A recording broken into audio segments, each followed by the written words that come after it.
ይኸው ጽፌዋለሁ ያልሽውን በአጠቃላይ ጽፌዋለሁ ያልሽውን ይኸው ጽፌዋለሁ። እያንዳንዱ ነገር ጥያቄው መልሺ። የመጀመሪያው ከቁጥር 1 እጀምራለሁ። ትወጂኛለሽ አትወጂኝም? እንዴ እኔ እኮ ባሌ ነህ። ምን ነካ? ምን አይነት ጥያቄ ነው? እሱን አልጠየቅኩሽም። ያልኩሽን ብቻ መልሺ ማለት ነው። ሰው የሆነው ባህሪውን ነው የሚያንጸባርቀው። ሰው እንስሳ ከሆነ በኋላ ልክ የሚያደርጋቸው ነገራቶች ከእንስሳ ጋር ተመሳሳይ እስከሆነ ድረስ አምላክም ሰው ሆነ ከተባለ የሚያደርጋቸው ነገራቶች ምንድነው? ልክ እንደ ሰው ነው። ስለዚህ መለኮቱ የሚባለውን ነገር ትቷል ማለት ነው። ልብ በሉ። አምላክ ሰው ከሆነ ሰው ይመለካል ማለት ነው። ክርስቲያኖች አምላክ የላቸውም ማለት ነው። በዚህ ጊዜ ላይ እንደገና ዛሬ የሰማሁት ነገር ምንድነው? ኮት ነው። ሲፈልግ የሚጠቀመው ሳይፈልግ ደግሞ የሚተወው ነገር ነው። ዛሬ እኮ አጃይብ ነው ወላሂ። መለኮት የሚባለው ነገር እንደ ሰው ነው። በሆነ ጊዜ ይጠቀመዋል፣ በሆነ ጊዜ ደግሞ ይተዋል የሚል ነገር ነው ሲያወሩት የነበረው ማለት ነው። ነው እንዴ? አይሰማም? ድምጽ ያስቸግራል ይያሉ ይሰማል። እስልምና ላይ ያነሳው እሱ ቢወራ ይሻልም ከክርስትና ይልቅ። አዎ ስትል በተረዳ እንትን እንዳይረዱት። አይ ሚስ አንደርስታንድ። አይ እሱ እኮ ጀስት ያ መጀመሪያ ላይ የተበላቸውን ነገራቶች ለማካካስ የጠየቀው ጥያቄ ነው። ምንድነው የጠየቀው? አምላክ ሁሉም ማድረግ ይችላል? አዎ ይችላል። ከዛም በኋላ አምላክ ሚስት ማግባት ይችላል ወይ? አይችልም። ለምን የሚል ጥያቄ ጠይቆ ነበር። ለባህሪ የማይገባው ስለሆነ ነው። መልሱ በቃ ይህ ነው። ከዚህ የተለየ ነገር ለአምላክ ለፈጣሪ ሰማያትና ምድርን የፈጠረው ፍጡሩን የማግባት እንትን የለውም። እንደውም ሚስት አለው ከተባለ በመለኮት ራስ ተመሳሳይ ነገር ሊሆን የሚገባው ሰው የሚያገባው ምን እስከሆነ ድረስ ሰው እስከሆነ ድረስ ማለት ነው። አያችሁ፣ በምንድነው በባህሪ ተመሳሳይ የሆነ ነገር ነው የሚያገባው። እንስሳ ሊያገባ ለምሳሌ በግ ምንድነው መውለድ በሚፈልግበት ጊዜ የሆነ ምልክት ያሳያል። ከዛም በኋላ ሄዶ ከሌላ በግ ጋር ነው ምን እንዲያደርግ የሚደረገው? ግንኙነት እንዲያደርግ ሌላ በግ እንዲወለድ የሚያደርገው። ስለዚህ ሰውም በተመሳሳይ መልኩ ነው ምን የሚደረገው? ሰውን የሚያገባው ማለት ነው። አምላክ ማግባት አለበት ከተባለ ይህ ማግባት ሲጀመር ለአምላክ የሚገባ ነገር አለ። መጀመሪያም ተናግሬያለሁ። ማግባት የተፈለገበት ምክንያት ራሱ አስቀድሜ ተናግሬያለሁ። ስለዚህ በባህሪ ተመሳሳይ የሆነ ነገር ነው ለሱ የሚገባው ማለት ነው። ያ ማለት ምንድነው? ጭራሽ አልፎ ተርፎ ወደ ፖሊቲዝም የሚባለው ነገር ወደ መድብለ መለኮት ነው የሚያመራው ማለት ነው። ስለዚህ ወደ ጣዖታውያን ሁለት አምላክ ይኖራል ማለት ነው። አምላካችን አላህ ደግሞ ሁለት አምላክ ሌላ አምላክ ቢኖር ኖሮ እነዚህ የምታዩዋቸው ነገራቶች በአጠቃላይ በጠፉ ነበር እያለ አምላካችን አላህ ይናገራል ማለት ነው። ስለዚህ ያ የመጀመሪያ የተበላውን ነገር ለመመለስ ነው ያን ጥያቄ ያመጣው እንጂ ኦልሞስት ግራም ያጋባ ነገር አይደለም። ግልጽ የሆነ ነገር ነው። ኡስታዝ ገብቷል መሰለኝ። ኡስታዝ ቀጥል። ሰላም አለይኩም ወራህመቱላሂ ወበረካቱ። ጨርሻለሁ። ከስብሰባ እንደዚህ ቶሎ ብዬ ያልቃል ብዬ አላሰብኩም ነበር። ሲያልቅ መጣው ማለት ነው። ጥሩ ጊዜ ያሳለፋችሁ ነበረ? እንግዳ ነበረ? ተዋያችሁ? አልሐምዱሊላህ ነበረው። ተመልሶ መጣ። ያ ዴቭ የሚባለው ማለት ነው። እስካሁን እሱ ነበር ሲያወራ የነበረው። ኦኬ እኔ ከወጣ በኋላ መጣ ተመልሶ። ልክ በቃ ወዲያው እንደወጣ ተመልሶ መጣ። ከዛ በቃ ለሌሎች ራሱ እድል አልሰጣቸውም። እሱ ነበር ሲያወራ የነበረው። መጨረሻ ላይ እንደውም ጥሩ ያልሆነ ነገር ተናግሮ ነው የወረደው። ያው አሁን አንተ ልክ ስትመጣ ደግሞ ወርዷል ማለት ነው። ኦኬ አይ በቃ ችግር የለውም።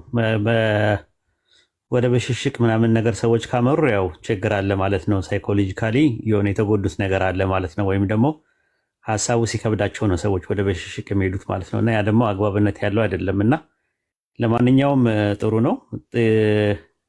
አይ ቲንክ ዱከም ምናምን የሚባል ልጅ ላውራው እያላችሁ ነው። ከፈለጋችሁ አስገቡት የሚገባ ከሆነ። ሳቢር እያወራ ነበረ፣ አቋረጥኩ። ምናልባት እኔ ስገባ ኢንተራፕት አድርጊያችሁ ከሆነ ስታወሩ። አይ ኡስታዝ ኦልሬዲ ጨርሻለሁኝ። በቤቱ ርዕስ ላይ ነበረ ስናወራ የነበረው። ያው ቃል በቃል ራሱ ልጁ አምኖ ነው የወጣው። ቅድም ዴቪድ የሚባለው ልጅ ማለት ነው። መጀመሪያ ላይ ስንጀምር ቃል በቃል ነበረ ስናወራ የነበረው ማለት ነው። ኦልሞስት መስክሯል ማለት ነው። መጨረሻ ላይ ደግሞ ሁሉም ነገር እንትን ሲል እንትን እላለሁ ብሎ ተመሳሳይ ነገር አመጣለሁ ብሎ ወይም ኤቲስቶች ወይንም ደግሞ ጭራሽ ጨቅላ ህፃን የማይጠይቀው የሆነን ጥያቄ ጠይቀው ነው የወጣው ማለት ነው። ያ ማለት ምንድነው? እኔ እንደተረዳሁት መጀመሪያ የተበላውን ነገር አምላኩን ኡስታዝ ምን አድርጎ እንደሳለው ታውቃለህ? አምላክ ሁሉ መሆን ይችላል የሚለውን ነገር ነበር ሲመልስ የነበረው ማለት ነው። ማድረግና መሆን የሚለውን ነገር ጠፍቶበት ሁላ ሁለቱንም አንድ ናቸው የሚል ነገር አምጥቶ ነበርና ከዛም በኋላ አምላክ እንስሳ መሆን ይችላል ወይ የሚለውን ነገር ብዬ ስጠይቀው ራሱ አዎ የሚል መልስ ነበር እንትን ያለው። ስለዚህ እነዚህ ነገራቶች ደግሞ በጭንቅላቱ ሲያመዛዝናቸው ነው መሰለኝ ትንሽ እንትን አለውና ወደ ማይሆን ነገር እንትን ሲል አስወጣ ነው ማለት ነው። ኦኬ ሰው መሆን ይችላል አምላክ በእኛ ሳቢር አይ አይችልም ኡስታዝ። ኧረ በለው አይችልም ማለት ስለዚህ ሁሉን ቻይ አይደለም ማለት ነው። የማይችለው ከሆነ የማይችለው ነገር ካለ አይ ለባህሪ አይገባውም ነው ኡስታዝ። ሁለቱም በምን ደረጃ ተዳውለው ያወዱ ማለት ነው። እንደዚህ አይደለም የሚመለሰው።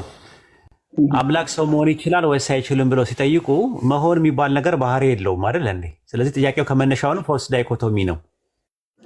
ፎልስ ዳይኮቶሚ ይባላል።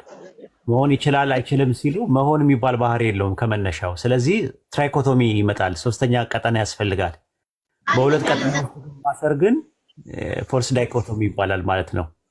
ለምሳሌ ሚስቴን ትወዳታለህ ወይስ አትወዳትም ብዬ ብልህ እወዳታለሁ አልወዳትም ብዬ በሁለት ቀጠና ውስጥ ካሰርኩ ልክ አይደለውም።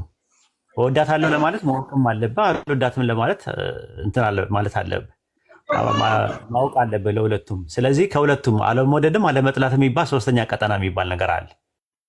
ስለዚህ አሁን ምንድነው ከመለሻውኑ መሆን የሚባል የእሱ ባህሪ አይደለም። እሱ በባህሪ ውስጥ ማስሆን እንጂ መሆን አይደለም። እና ጥያቄው ፎልስ ዳይኮቶሚ ይባላል ማለት ነው። ብላክ ኤንድ ዋይት ፋላሲ ይባላል። እጸጽ አለበት ራሱ ማለት ነው። ስለዚህ ይችላል አይችልም የሚለው መመለስ የለብም። አላህ ማስሆን ይችላል ወይስ አይችልም ነው ጥያቄው መሆን ያለበት ብለህ ማረም አለበት ጥያቄውን። ከዛ መሆን ይችላል አይችልም ሳይሆን ማስሆን ይችላል ወይስ አይችልም ነው ጥያቄው። ማስሆን ይችላል። አላህ ሰው ማስሆን ይችላል ወይስ አይችልም ጥያቄ ነው ለአንተ። ማስሆን ይችላል ወይስ አይችልም? ሰው ማስሆን ይችላል አይችልም? ይችላል። በቃ እሱ ነው የምልህ። ግን አሁን ሰው መሆን ይችላል በካሉ ይችላል ካልክ ታዲያ ምንድነው እኛ የምትቆጣ ሊሉ ነው። አይችልም ካል ደግሞ ሁሉን ቻይነቱን ሊነካ ነው። ስለዚህ መሆን የሚለው ከመጀመሪያው ነው ስህተት አለበት። መሆን ቢካሚንግ የሚባለው የፍጡርነት ነው። መሆንነት የማን ነው? የፍጡር ነው። አላህ ጋር ያለው ቢንግ ነው፣ ነውነት ነው ያለው። ነው እንጂ የምትለው ሆነነት የለውም እሱ በባህሪ ውስጥ። ስለዚህ መሆን የሚባለው ነገር የእሱ ባህሪ አይደለም፣ የፍጡራን ባህሪ ነው መሆን። እሱ ጋር ያለው ማስሆን ነው ራሱ። አሁን ግልጽ ነው። ግልጽ ነው ኡስታዝ።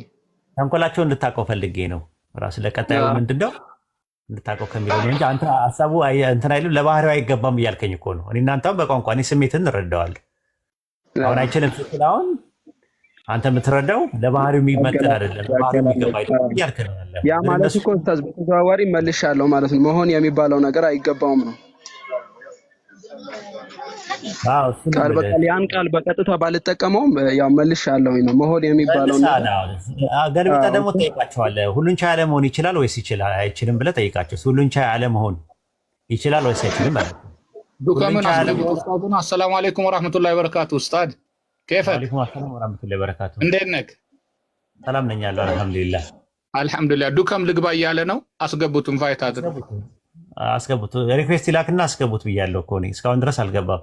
ልክ የላህሉ ተቀበለ ገባ ዱከም ምን ነው ከዛሬ እና ገባ ያለው ነገር እንደዛ ነው። ሁሉን ቻይ መሆን ይችላል አይችልም፣ ሁሉን ቻይ አለመሆን ይችላል በጠይቃቸው አይችልም ካሉ ሁሉን ቻይ አይደለም፣ ይችላል ካሉ አሁንም ሁሉን ቻይ አይደለም። ሁለቱም ነው ራሱ። ፈጣሪ ሊሸከመው የማይችለውን ድንጋይ መፍጠር ይችላል ወይስ አይችልም ብለህ ጠይቃቸው። ሊሸከመው የማይችለውን ድንጋይ መፍጠር ይችላል ካሉ ሁሉን ቻይ አይደለም። ለምን? ሊሸከመው የማይችለው ድንጋይ ስላለ ማለት ነው። ሊሸከመው የማይችለውን ድንጋይ መፍጠር አይችልም ከተባለ እንግዲያውስ ሁሉን ቻይ አይደለም። ለምን? መፍጠር አለመቻሉ። እንዲህ አይነት ጥያቄዎች ፎልስ ዳይኮቶሚ ይባላሉ በሎጂክ ማለት ነው። በእስላም መክንዮ ብላክ ኤንድ ዋይት ፋላሲ ይባላል። ሁለት ቀጠና ብቻ አድርገህ በሁለት ቀጠና ውስጥ ጥያቄ መጠየቅ እና ሶስተኛ ቀጠና አለ ራሱ ትራይኮቶሚ የሚባል ነገር አለ። ትራይኮቶሚካል አርጊመንት ነው መጠቀም ያለብህ። እንደዚህ አይነት ነገር መሆን የሚባል ነገር በባህሪ ውስጥ የለም። ማስሆን የሚባል ነው ባህሪ ያለው። እሱ ይደረጋል ሳይሆን ያደርጋል። እሱ አድራጊ እንጂ ተደራጊ አይደለም። ተደራጊ ከሆነ የሚያስሆነው አካል ያስፈልገዋል። ኮዝ ኤንድ ኢፌክት ላይ ማለት ነው፣ በመንስኤና በውጤት ህግ ማለት ነው። ስለዚህ አይሆንም። እሱ ደግሞ ዘኮዝለስ ምንድነው? ኮዝለስ ዘኮዝ ኦፍ ኮዝ ነው። እሱ ደግሞ መንስኤ አልባ የመንስኤዎች ሁሉ መንስኤ ነው እሱ ራሱ። እሱ መንስኤ አይደለም፣ እሱ ውጤት አይደለም። ውጤት ሆኖ አያውቅም ፈጣሪ። እሱ መንስኤ ነው ሁሉም ነገር። ለምሳሌ ወልድና መንፈስ ቅዱስ በትሪኒቲ ትምህርት ውስጥ ውጤት ናቸው ራሱ። ለምን ሞናርኪ ኦፍ ዘፋዘር የሚባል ነገር አለ ራሱ ማለት ነው። ሞናርኪ ኦፍ ዘፋዘር ማለት የአብ አስገኝነት አለ። ወልድና መንፈስ ቅዱስ ግኝት ናቸው ራሱ። ፈርስት ኮዝ አይደለም ራሱ በትሪኒቲ ትምህርት ውስጥ ማለት ነው። ስለዚህ ከዛ አንጻር ነው ማየት ያለብህ። አይ ቲንክ ሀሳቤን ተረድተዋል። ሀሳብህን ተረድቼዋለሁ። አብሽር በሸረከላህ። ዛሬ እንደውም አዲስ ነገር ኡስታዝ ኮት ነው መለኮት የሚባለው ነገር ጀስት ኮት እንደሆነ ነገር ነበር ሲመልስ የነበረው ማለት ነው። የሆነ ጊዜ ይጠቀማል፣ የሆነ ጊዜ ደግሞ የማይጠቀመው ምናምን የሚለውን ነገር እየመለሰ ነበረ። ሰው ነው ካለ በኋላ እኮ ኡስታዝ መገዛት የሚባለው ነገር ግዴታ ነው አይደል? በፍቃድ የሚለውን ነገር አይሰራማ ሰው እስከሆነ ድረስ። በእውነት አሁን ምንድን ነው የምጠይቃቸው ጥያቄ? እኔ እናንተ አሁን ለምሳሌ ሰው ነህ፣ አንተም ሰው ነህ፣ እኔም ሰው ነኝ። እኔ አንተን ብገዛ አንተ ለእኔ ብትገዛ ፈንክሽናል ሰቦርዲኔሽን ነው፣ የግብር መገዛዛት ነው። እና አምላክን ገዛው ከተባለ ሁለት አምላክ ነው የሚሆነው። አሁን ያ ሳያዋጣው ሲቀር ሰው ስለሆነ በሰውነቱ ነው የሚገዛው ከተባለ ሰው ኦንቶሎጂካሊ ይለያያሉ። ኦንቶሎጂካል ሰቦርዲኔሽን ነው የሚሆነው፣ የባህሪ መገዛዛት ነው የሚሆነው። ምክንያቱም ሰው ፍጡር ነው፣ አምላክ ደግሞ ፈጣሪ ነው። ወልድ የሚገዛው በሰውነቱ ነው ካሉ ሰውነቱ ለአምላክ ሲገዛ ፈንክሽናል አይደለም የሚገዛው፣ ኦንቶሎጂካል ነው። ምክንያቱም ሰውና አምላክ ሁለት የተለያየ ባህሪ ነው ያላቸው። ስለዚህ ፊልጵስዩስ ምዕራፍ 2 ቁጥር 6 ላይ ያለው በፈቃዱ ምናምን አስገዛ የሚለውን ነገር ስለዚህ ሲጀመር ሚስ አንደርስታንድ የተደረገ ወይንም ደግሞ የሆነ ስህተት አለበት ማለት ነው። ሰውነቱን ረስተውን ያን ነገር የጻፉት የሚለውን ነገር መረዳት እንችላለን። እነሱ አያወራም። ፊልጵስዩስ ምዕራፍ 2 ቁጥር 5 ላይ በክርስቶስ ኢየሱስ የነበረ ሐሳብ በእናንተ ዘንድ ይኖር ይላል። በክርስቶስ ኢየሱስ የነበረው ሐሳብ ምንድን ነው ሲባል እርሱ አለ who being in the form of God አለ በአምላክ መልክ ሲኖር ሳለ ከአምላክ ጋር መተካከልን መቀማት እንደሚገባ ነገር አልቆጠረም አለ። ለምን? በአምላክ መልክ ሲኖር ሳለ አለ። አምላክ የተባለው ማን ነው? አብ ነው። እዚህ ጋር በአምላክ መልክ ሲኖር ሳለ ነው የሚለው። ልክ ሁለተኛ ቆሮንቶስ ምዕራፍ 13 ቁጥር 3 እና 4 ላይ ስትመለከተው ክርስቶስ በአምላክ ኃይል በሕይወት ይኖራልና አለ። ስለዚህ በማን ነው አምላክ የተባለው? እዚህ ጋር ሪፈር የሚያደርገው ማን ነው? አብን ነው። በአምላክ መልክ ሲኖር ሳለ አምላክ ሆኖ ሳለ አይደለም የሚለው፣ በሚል ፕሪፖዚሽን አላት። who being in the form of God ነው የሚለው። ኢን የምትል ነገር አለች በግሪክኛ፣ ኤን የምትል ነገር። ኢን ማለት በማለት ነው። በአምላክ መልክ ሲኖር ሳለ ወይም በአብ መልክ ሲኖር ሳለ ከአብ ጋር ወይም ከአምላክ ጋር መተካከልን መቀማት እንደሚቆጥቀጥ ነገር አልቆጠረም። who being in the form of God ነው የሚለው። who was አይደለም የሚለው፣ ፓስት አይደለም ራሱ። ስለዚህ ዮሐንስ ወንጌል 5:18 ላይ ራሱን ከአምላክ ጋር አስተካክሎ አምላክን አባቴ ነው ስላለ ድንጋይ ሊወግሩ አነሱዋል። ያኔ በአምላክ መልክ ሲኖር ሳለ አለ ከአምላክ ጋር መተካከልን መቀማት እንደሚገባ ነገር አልቆጠረውም አለ። መተካከልን ያገኘው ከራሱ አይደለም፣ ራሱ በስጦታ ነው ያገኘው። መተካከል ማለት መስማማት ማለት ነው። ራሱ ኢየሱስ የሚለው የግሪክኛው ቃል መስማማት በሚል ይመጣል። ፈሪሳውያን እርስ በርሳቸው አልተስማሙም ይላል። አልተስማሙም ማለት ስምምነት በመካከላቸው የለም። ኢየሱስ የሚለው ቃል መስማማት፣ አርጊመንት የሚባል ነገር አለ። አርጊመንት አላቸው፣ ራሱ ውል አላቸው፣ ስምምነት አላቸው። ስለዚህ ወልድ ያንን ስምምነት ከአብ ጋር ያደረገውን ስምምነት መስማማት በስጦታ ያገኘው እንጂ ቀምቶ ያገኘው ነገር አይደለም ነው እያለ ያለው። ከዛ በኋላ ምንድን ነው የሚለው? እዛ ጋ ትሑት ነበረ። ምን አደረገ? ራሱን ባዶ አደረገ አለ። ማነው? ራሱን አዋረደ አለ። ራሱን ባዶ የሚያደርግ ደግሞ ከፍ ከፍ ይላል። በማቴዎስ ወንጌል ላይ ስትመለከተው ራሱን ከፍ ከሚያደርግ ከፍ ከፍ ይላል። ከዛ ምን ያዘ አለ? የባሪያን መልክ ያዘ አለ።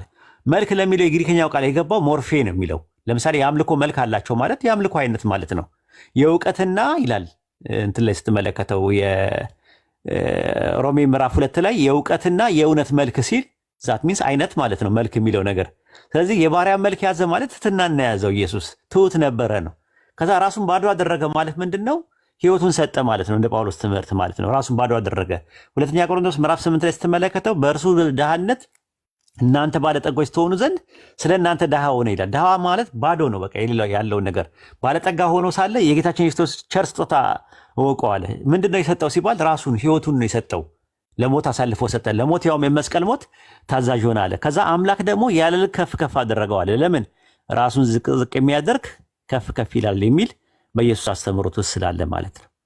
ይህንን የሚያመለክተው እንጂ ፊልጵስዩስ ምዕራፍ 2 ላይ ፕሪሂማን ስቴት ቅድመ ህልውና ቅድመ ተሰገወት ወይም ደግሞ ስጋ ከመልበሱ በፊት ነበረ የሚል ወይም ደግሞ አምላክ ነበረ የሚል ወይም አምላክነቱን እንደ ጃኬት አስቀምጦ መጥቶ ሰው ሆነ የሚል ትምህርት የለውም ራሱ ማለት ነው። የባሪያ መልክ ያዘ ማለት የሆነ ሰውነት ያዘ ማለት ሳይሆን ትሕትናን ነው የያዘው።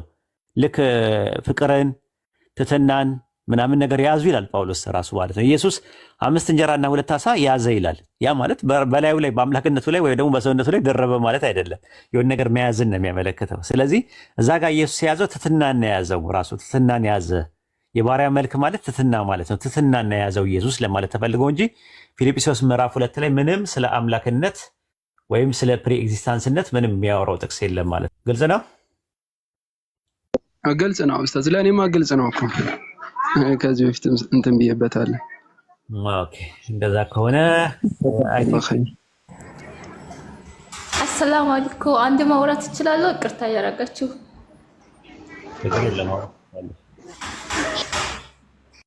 ችግር የለውም። ቆይ በቤቱ አረስት እንሂድና ቅድም የጠየቅነው ጥያቄ አለ።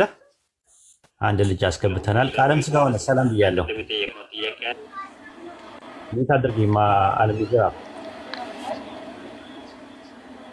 ቃል ስጋ ሆነ ሰላም ገብቻለሁ። እሰማለሁ ትንሽ ኔትወርክ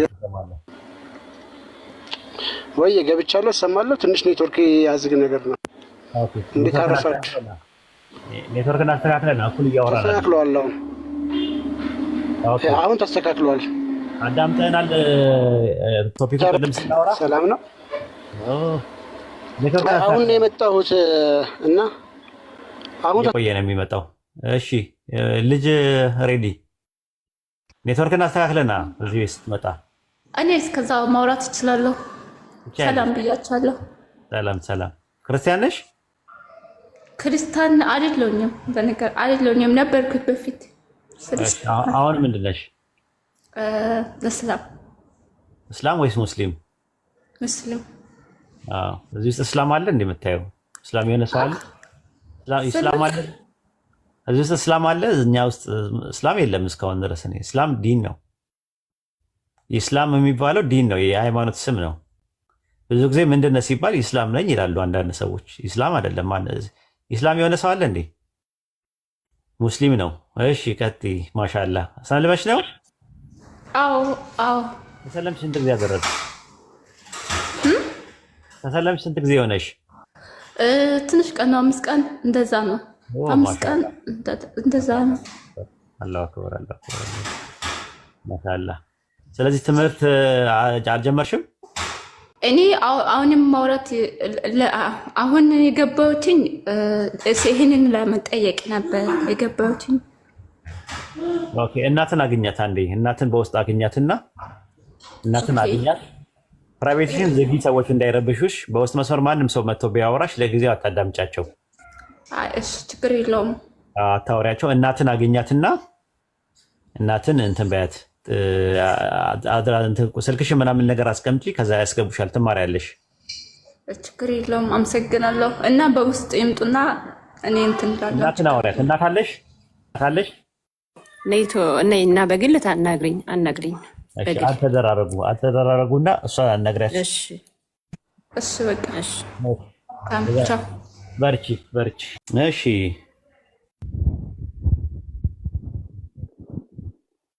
ቀጥሉ። ተረኛ አለ ሚሂራም ነው ምናምን። አሰላሙ አለይኩም ወራህመቱላሂ ኡስታዝ።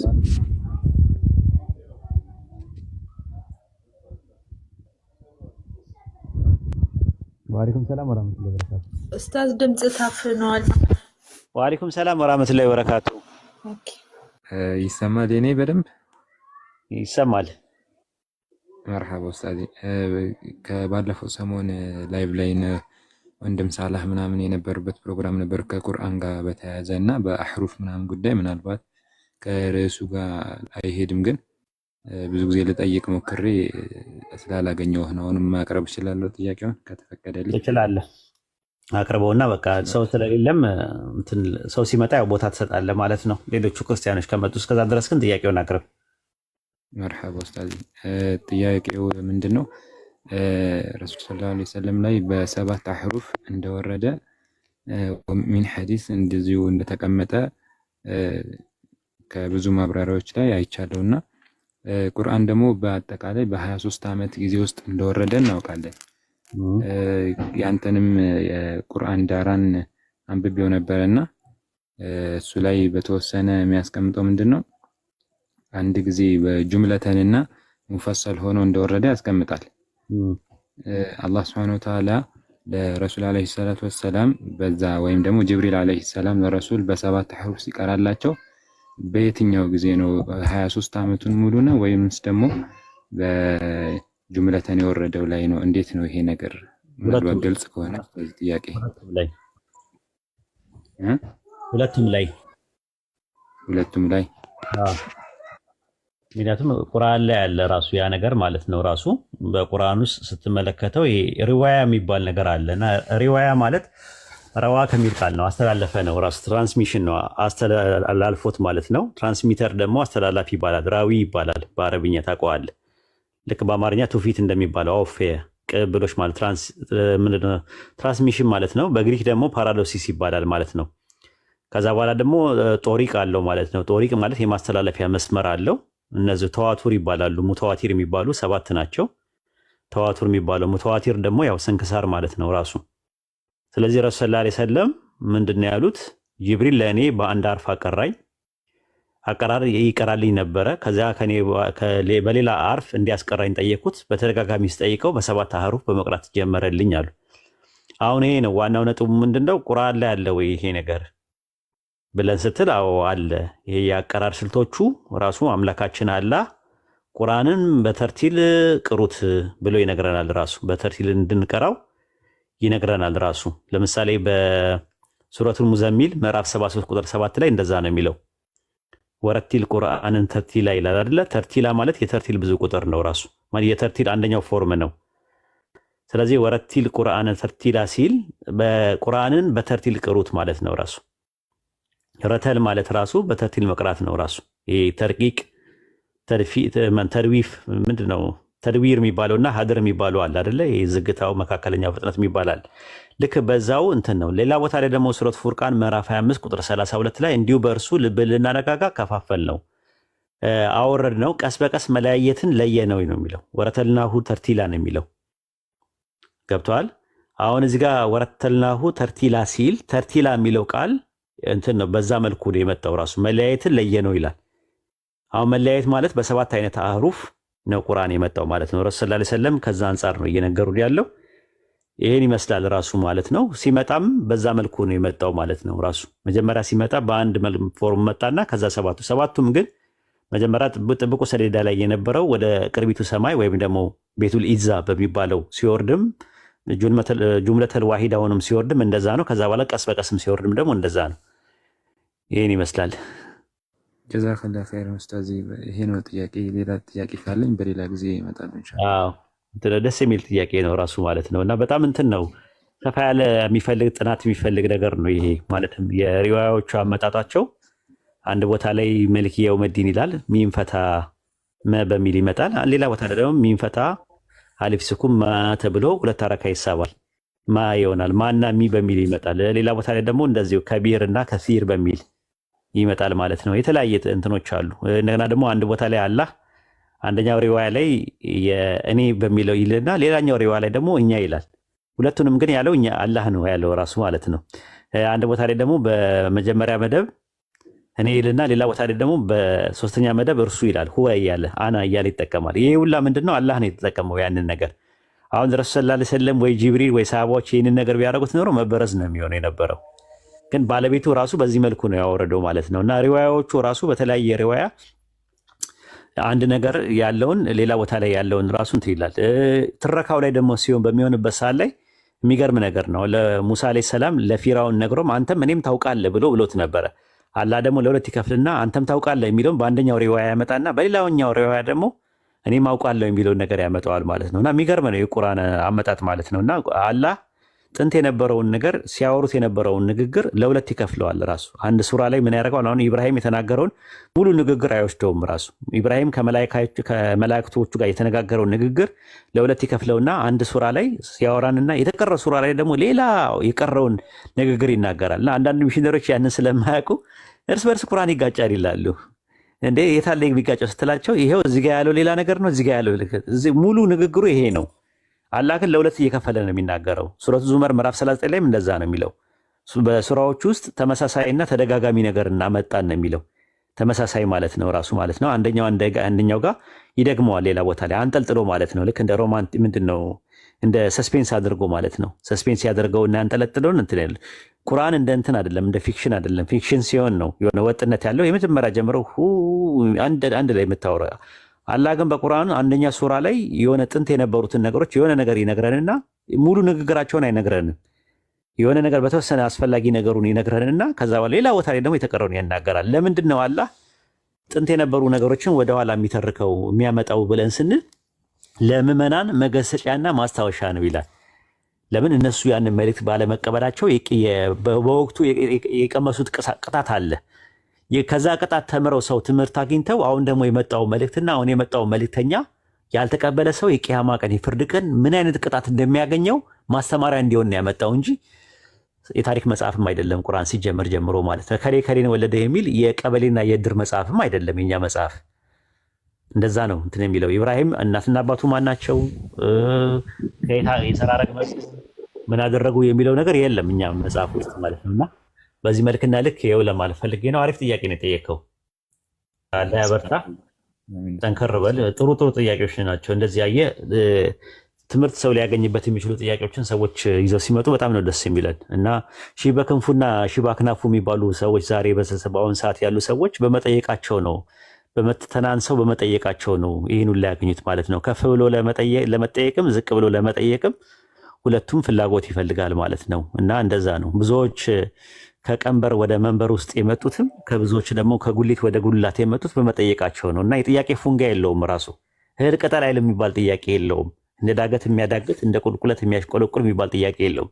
ጥያቄው ሲመጣ ግን የጥያቄው አሰጣጡ ላይ ነው ዋና ወሳኙ ነገር። እንደዚህ በትህትና ለሚጠይቅ ሰው ደግሞ በእውነት እኛም ደግሞ በትህትና ለመመለስ ዝግጁ ነን ማለት ነው። ለማዳመጥም በአጽንኦትና በአንክሮት ዝግጁ ነን ለማለት ፈልጌ ነው።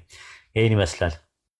ጀዛኩሙላሁ ኸይር ኡስታዝ። ሰላም አለይኩም ወራህመቱላህ። ወአለይኩም ሰላም ወራህመቱላሂ ወበረካቱ። እሺ ሌላ ጥያቄ? ሰላም አለይኩም ኡስታዝ። ወአለይኩም ሰላም ወራህመቱላሂ ወበረካቱ። እሺ እኔ ልቀጥል? ቀጥል በቃ። እኔ ምሳይል ብላ በቃ ክርስቲያኖች ከሌሉ አረ ጥያቄ ነው የምጠይቀው ኡስታዝ። ምሳል ብላ ቀጥል። እኔ እንደው ምሳል በላ አስቤ ነበር ከተካኝ ማሻአላ ደስ ይላል። ተከደኝሽ ላ ኡስታዝ እንደዛ አላልኩም ኡስታዝ። አንድ ጥያቄ አለች። ምሳል በላ ነበር። ቀጥል ልቀጥል ላግዛልን እንዴ ብለ ገባው? አይደለም ኡስታዝ ጥያቄ ልቀጥል። በአንዴ ቀየር ካሳብን እንደዛ አይደለም።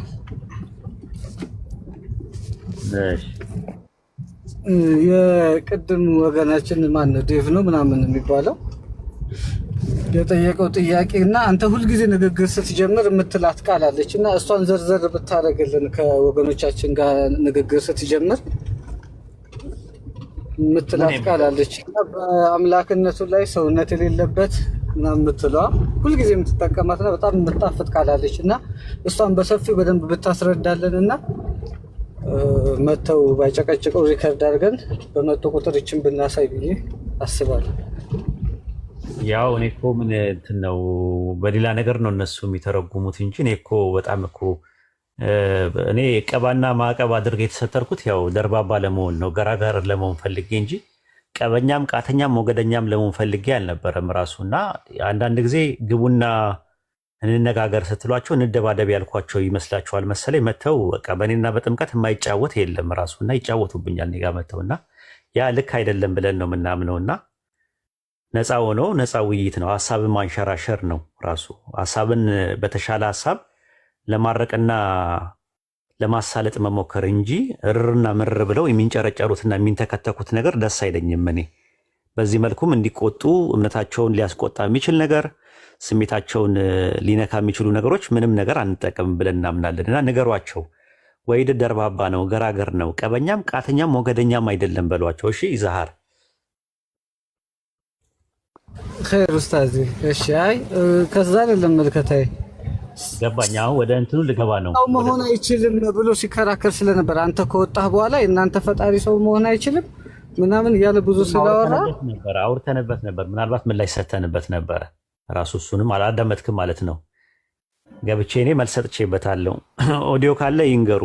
ራሱ ማለት መሆን አይችልም ይችላል ብለው ከጠየቁ መሆን የፍጡር ባህሪ ነው። ፎልስ ዳይኮቶሚ ነው። ብላክ ኤንድ ዋይት ፋላሲ ይባላል። እሱ ሁለት ቀጠናዎችን አስረ እንትን ማለት ነው። አንተ ጥያቄ ጠይቀዋል።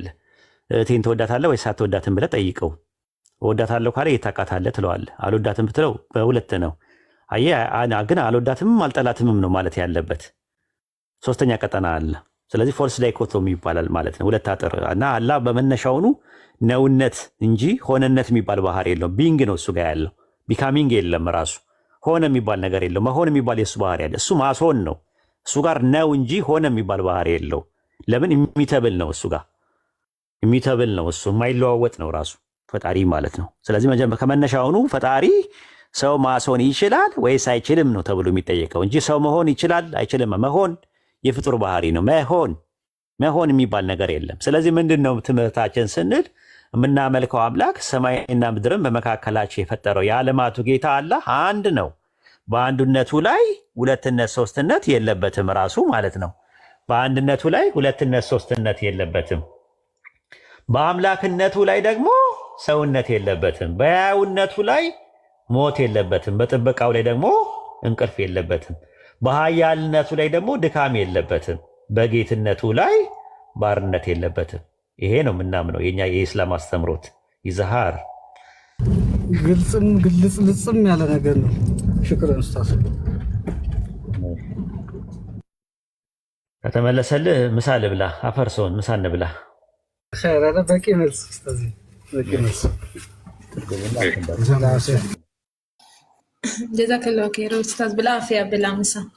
እሺ ጀዛኪላ። ቁጭ ቁጭ ብለህ በልተህ ብታስተምረን ደስ ይለናል። ከዛ ከምሳ በኋላ ቡና ሻይ እንድንልክ ባለ ይሻለሁ። ኖር በይኛ እንዴ እና ቁጭ በይ አትነሽ። ኖር ነው የሚባለው? አዎ ኖር ምለው ቁጭ በይ አልኩሽ። ኦኬ ኖር ኡስታዝ። እሺ ባለ ይሻለሁ። ቁጭ በይ አትነሺ። ለማንኛውም ምሳ ልብላ። ሌላ ሰው አስገቢ። ወንድሞች ካሉ ወንድሞች እንዲያስተናግዱ አድርጉ ማለት ነው። እሺ ኡስታዝ። እንዴት ታውቃላችሁ ግቡ? እሺ ወሰላሙ አለይኩም። ወአለይኩም ሰላም ወራህመቱላህ። ስርያ ማለት ተነገርኩ በቁርአን የሌለ ነገር ነው የሚያደርጉት ማለት ነው። በሐዲስም የሌለ ነገር ያው ስርያ ማለት ነው። ስርያ ታውቂያለሽ? ጅብ ስርያ ታውቂያለሽ? ስርያ የሚባል ነገር ስርያ ማለት ያው ስርያ ማለት ነው። በሌላ አባባል ይሄ ምንድነው? ሲሳረሩ አይለሽ ውሻ ታውቂያለሽ? ዝም ብሎ ጋብቻ የላቸው ምን የላቸውም ዝም ብሎ ይሳረራሉ አይደለ? አንደኛው ዝም ብሎ ይሳረር እንደዛ ማለት ነው። በቃ ጊዜያዊ ከሆነ ስርያ ነው ራሱ። ጋብቻ አይደለም የሚባለው እሱ ኒካ አይደለም የሚባለው እና በጣም እንትን ነው፣ ጥሩ ነገር አይደለም። አይ ቲንክ ቤዝድ ኦን ቁርአን ኤንድ ሐዲስ ከሆነ ሌላ ጉዳይ ነው። የለም እዛ ላይ እንደዛ ነገር አልተመረጠም በተለምዶ ማለት ነው። እኛ እንሰማለን ራሱ ባለሀብቶች ትናንሽ ልጆችን ያስቀምጣሉ የሆነ ቦታ ሱቅ ይከፍቱላቸውና ምናምን ያስቀምጧቸዋል። እዚህ አዲስ አበባ አካባቢ ላይ ያሉ ባለሀብቶች ትዳር እያላቸው የሆነችን ልጅ ቤተሰቦቿ ጋር ሆና ከዛ እንትን ይሏታል ለጊዜው ማለት ነው። ያገቧትና ያው ቤት ምንድን ነው ሱቅ ነገር ይከፍቱላታል። ቤተሰቦቿ ጋር ትሆናለች። ግን የምትፈልገው ነገር ሲፈልጉ የሚፈልጉትን ነገር አልጋ ይዘው ምናምን ያደርጋሉ። ከዛ የሆነ ሰዓት ላይ በቃ ከደበረው ይተዋታል ማለት ነው። በቋሚነት አይደለም፣ ቤተሰብ ሳያቅ ምናምን ሚስቱ ሳታቅ ምናምን። ያ ነገር አላህን ሊፈሩ ይገባቸዋል። እንደዚህ አይነት ድርጊት ውስጥ ያሉ ሰዎችን አላህን ፍሩ ብሏችሁ መቃወም አለባችሁ። የሰው ህይወት ነው። ልጅቷ ምን ያደርግላታል? እንደዚህ መልከስከስ መርመጥመጥ፣ ለገና ሀብት ለማዘንትን ለማለት ሱቅ እንዲከፈትልን እያሉ የሆነ ትላልቅ ባለሀብቶች የሆኑትን ሰዎች ሄዶ ማጥመድ አግባብነት አይደለም እና ይቆጠቡ። ሪዝቅ ካላህ ነው።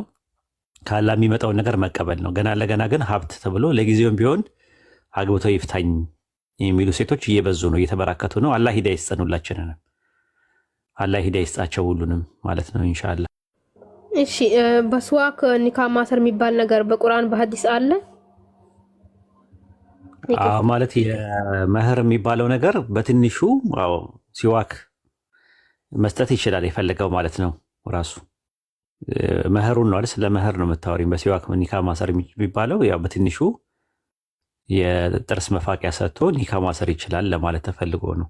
ራሱ መህር ማለት ነው። ይሄ ጥሎሽ የሚባለው ማጫ የሚባለው ማለት ነው በሀገራችን አባባል። እሱ ማለት በትንሹ እሱ ማድረግ ይችላል። ወይም ደግሞ የሆነ ነገር ነይቶ የሆነ ነገር እንትን ብሎ ይሄን ያህል እችላለሁ ብሎ በኋላ ላይ አፉ ትለዋለች ከፈለገ።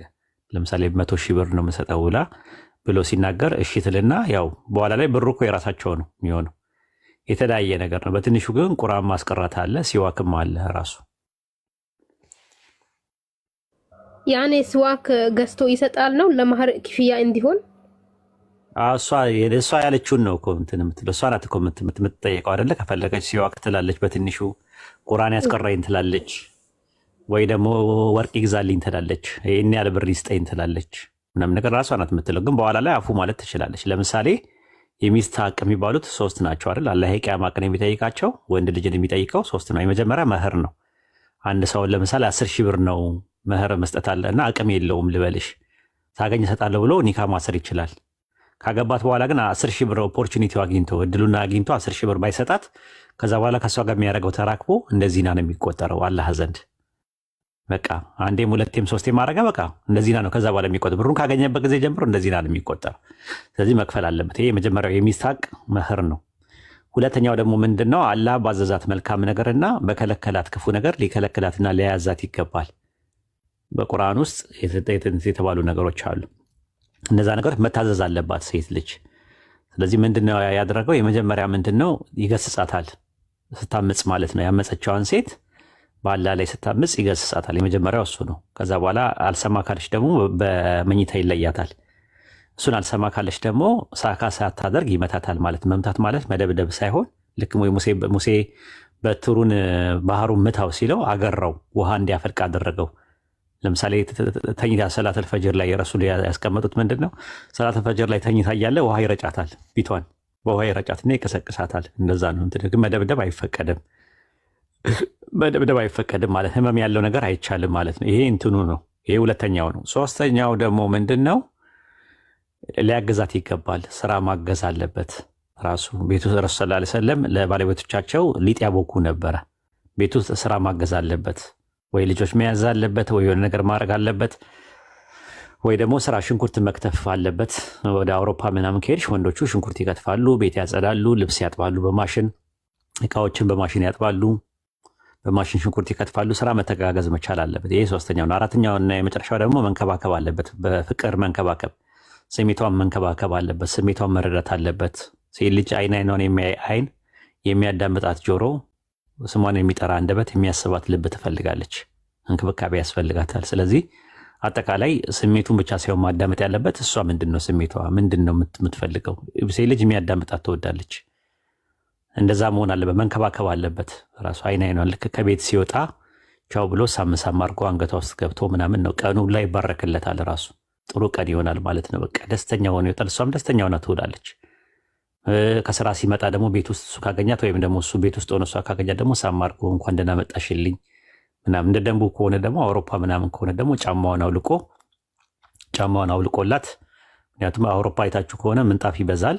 እንደገና ሲገባ ቤት ውስጥ ማለት ነው ምንጣፍ ምናምን ሳለ ጫማውን አውልቆላት ጫማውን ቁጭ አድርጎ እንዴት እንኳን ደህና መጣሽ ምናምን ነገር። በቃ ምንም እኮ የሚጣል ነገር የላትም ሴት ልጅ እኮ።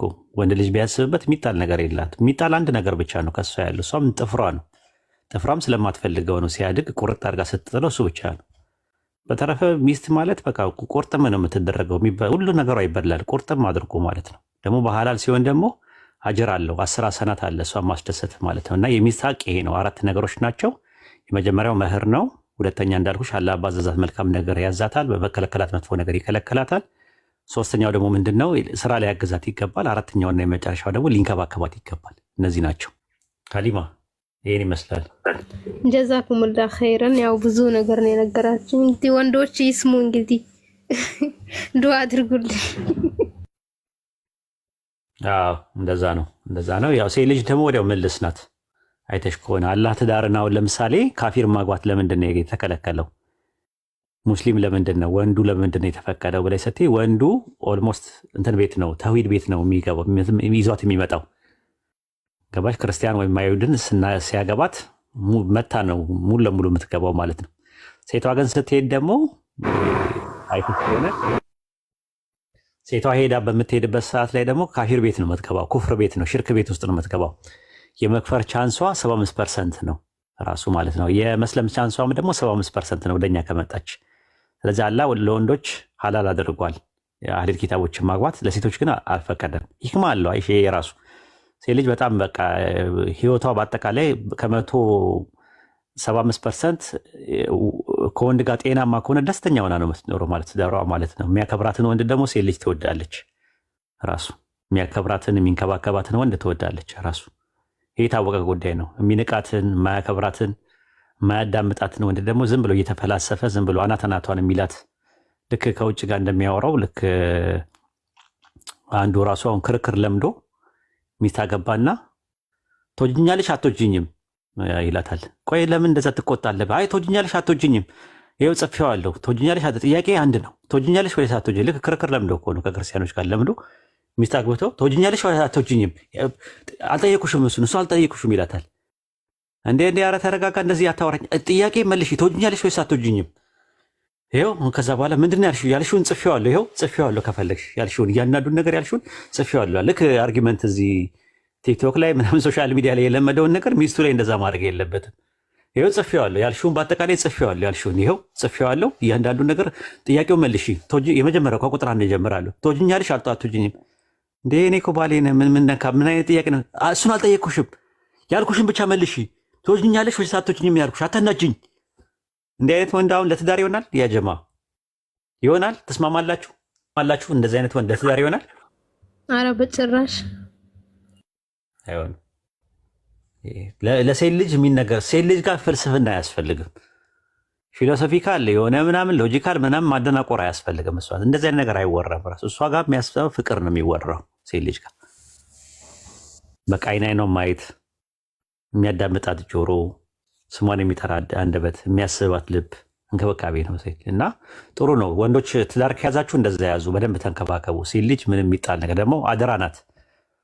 ረሱል ሰለላሁ ዐለይሂ ወሰለም አደራ ያሉን 2 ነገር ነው። እስቲ ንገሩኝ። የመጀመሪያው ምንድን ነው የረሱል አደራ የሚባሉት አደራ ብለው ያሉት የመጀመሪያው ምንድን ነው? ቁጥር 1 ምንድን ነው? ሴትን ነው። አይ የመጀመሪያ ቁጥር 1 ሰላት ነው። ከዛ በኋላ ሁለተኛው ምንድን ነው አደራ የተባለው? ሴት ልጅ እንዳትረሱ ይሄንን ነገር ማለት ነው። እና ሴት ምን የሚጣል ነገር አላት? የምትቆረጠን ብቻ ናት እኮ ራሷ። ደግሞ በጣም ሰው ከተንከባከባት እሺ ነው የምትለው ሁሉን ነገር አታስቸግርም ራሱ ማለት ነው። እና ያ ነው አያያዘ ያስፈልጋል። እሱ ነው ማለት ነው። አላህ የተባረከ ትዳር ይስጣችሁ ለሁላችሁ ማለት ነው። ሱረቱ ኑር ምዕራፍ 24 ላይ መልካም ሴቶች ለመልካም ወንዶች የተገቡ ናቸው፣ መልካም ወንዶች ለመልካም ሴቶች የተገቡ ናቸው፣ ክፉ ሴት ደግሞ ለክፉ ወንዶች፣ ክፉ ወንዶች ደግሞ ለሴቶች የተገቡ ናቸው ይላል። እና መጀመሪያ ራስ መቀየር ነው። ኢንዲቪጁዋል ትራንስፎርሜሽን ነው። ሴቶች አሪፍ ሴቶች ለማግኘት ከፈለጋችሁ መጀመሪያ ራሳቸው አሪፍ ሆኑ ወንዶቹ ማለት ነው። ሴቶቹም ደግሞ ጥሩ ወንድ ሷሂ የሆነ ወንድ ለምትፈልጉ ከሆነ መጀመሪያ ራሳችሁ ተቀየሩ፣ አትንዘላዘሉ ራሱ ማለት ቲክቶክ ለቲክቶክ አትሯሯጡ፣ አትንጦልጦሉ ራሱ ኖርማል ኩሉኑ የምታወሩትን የምጽፉትን ነገር ተጠንቀቁ ራሱ ማለት ነው። ሌላ ወንድ የሚመጣ ወንድ ሲመጣ እንዳይንቃችሁ ከፈለጋችሁ እንደዛ ነው። እና ዘዝር ኪስ ይቀዳል። ደግሞ ዝም ብሎ የሚወራና የማይወራ ነገር ደግሞ ለዩ፣ ያ ነገር አስተካክሉ። በተረፈ ደግሞ ሀያ የሚባል ነገር አለ። ትልቁ ነገር ወንድ ልጅ ላይ ተቀዋ፣ ሴት ልጅ ደግሞ ሀያ ካለ ትዳር ጥሩ ይሆናል።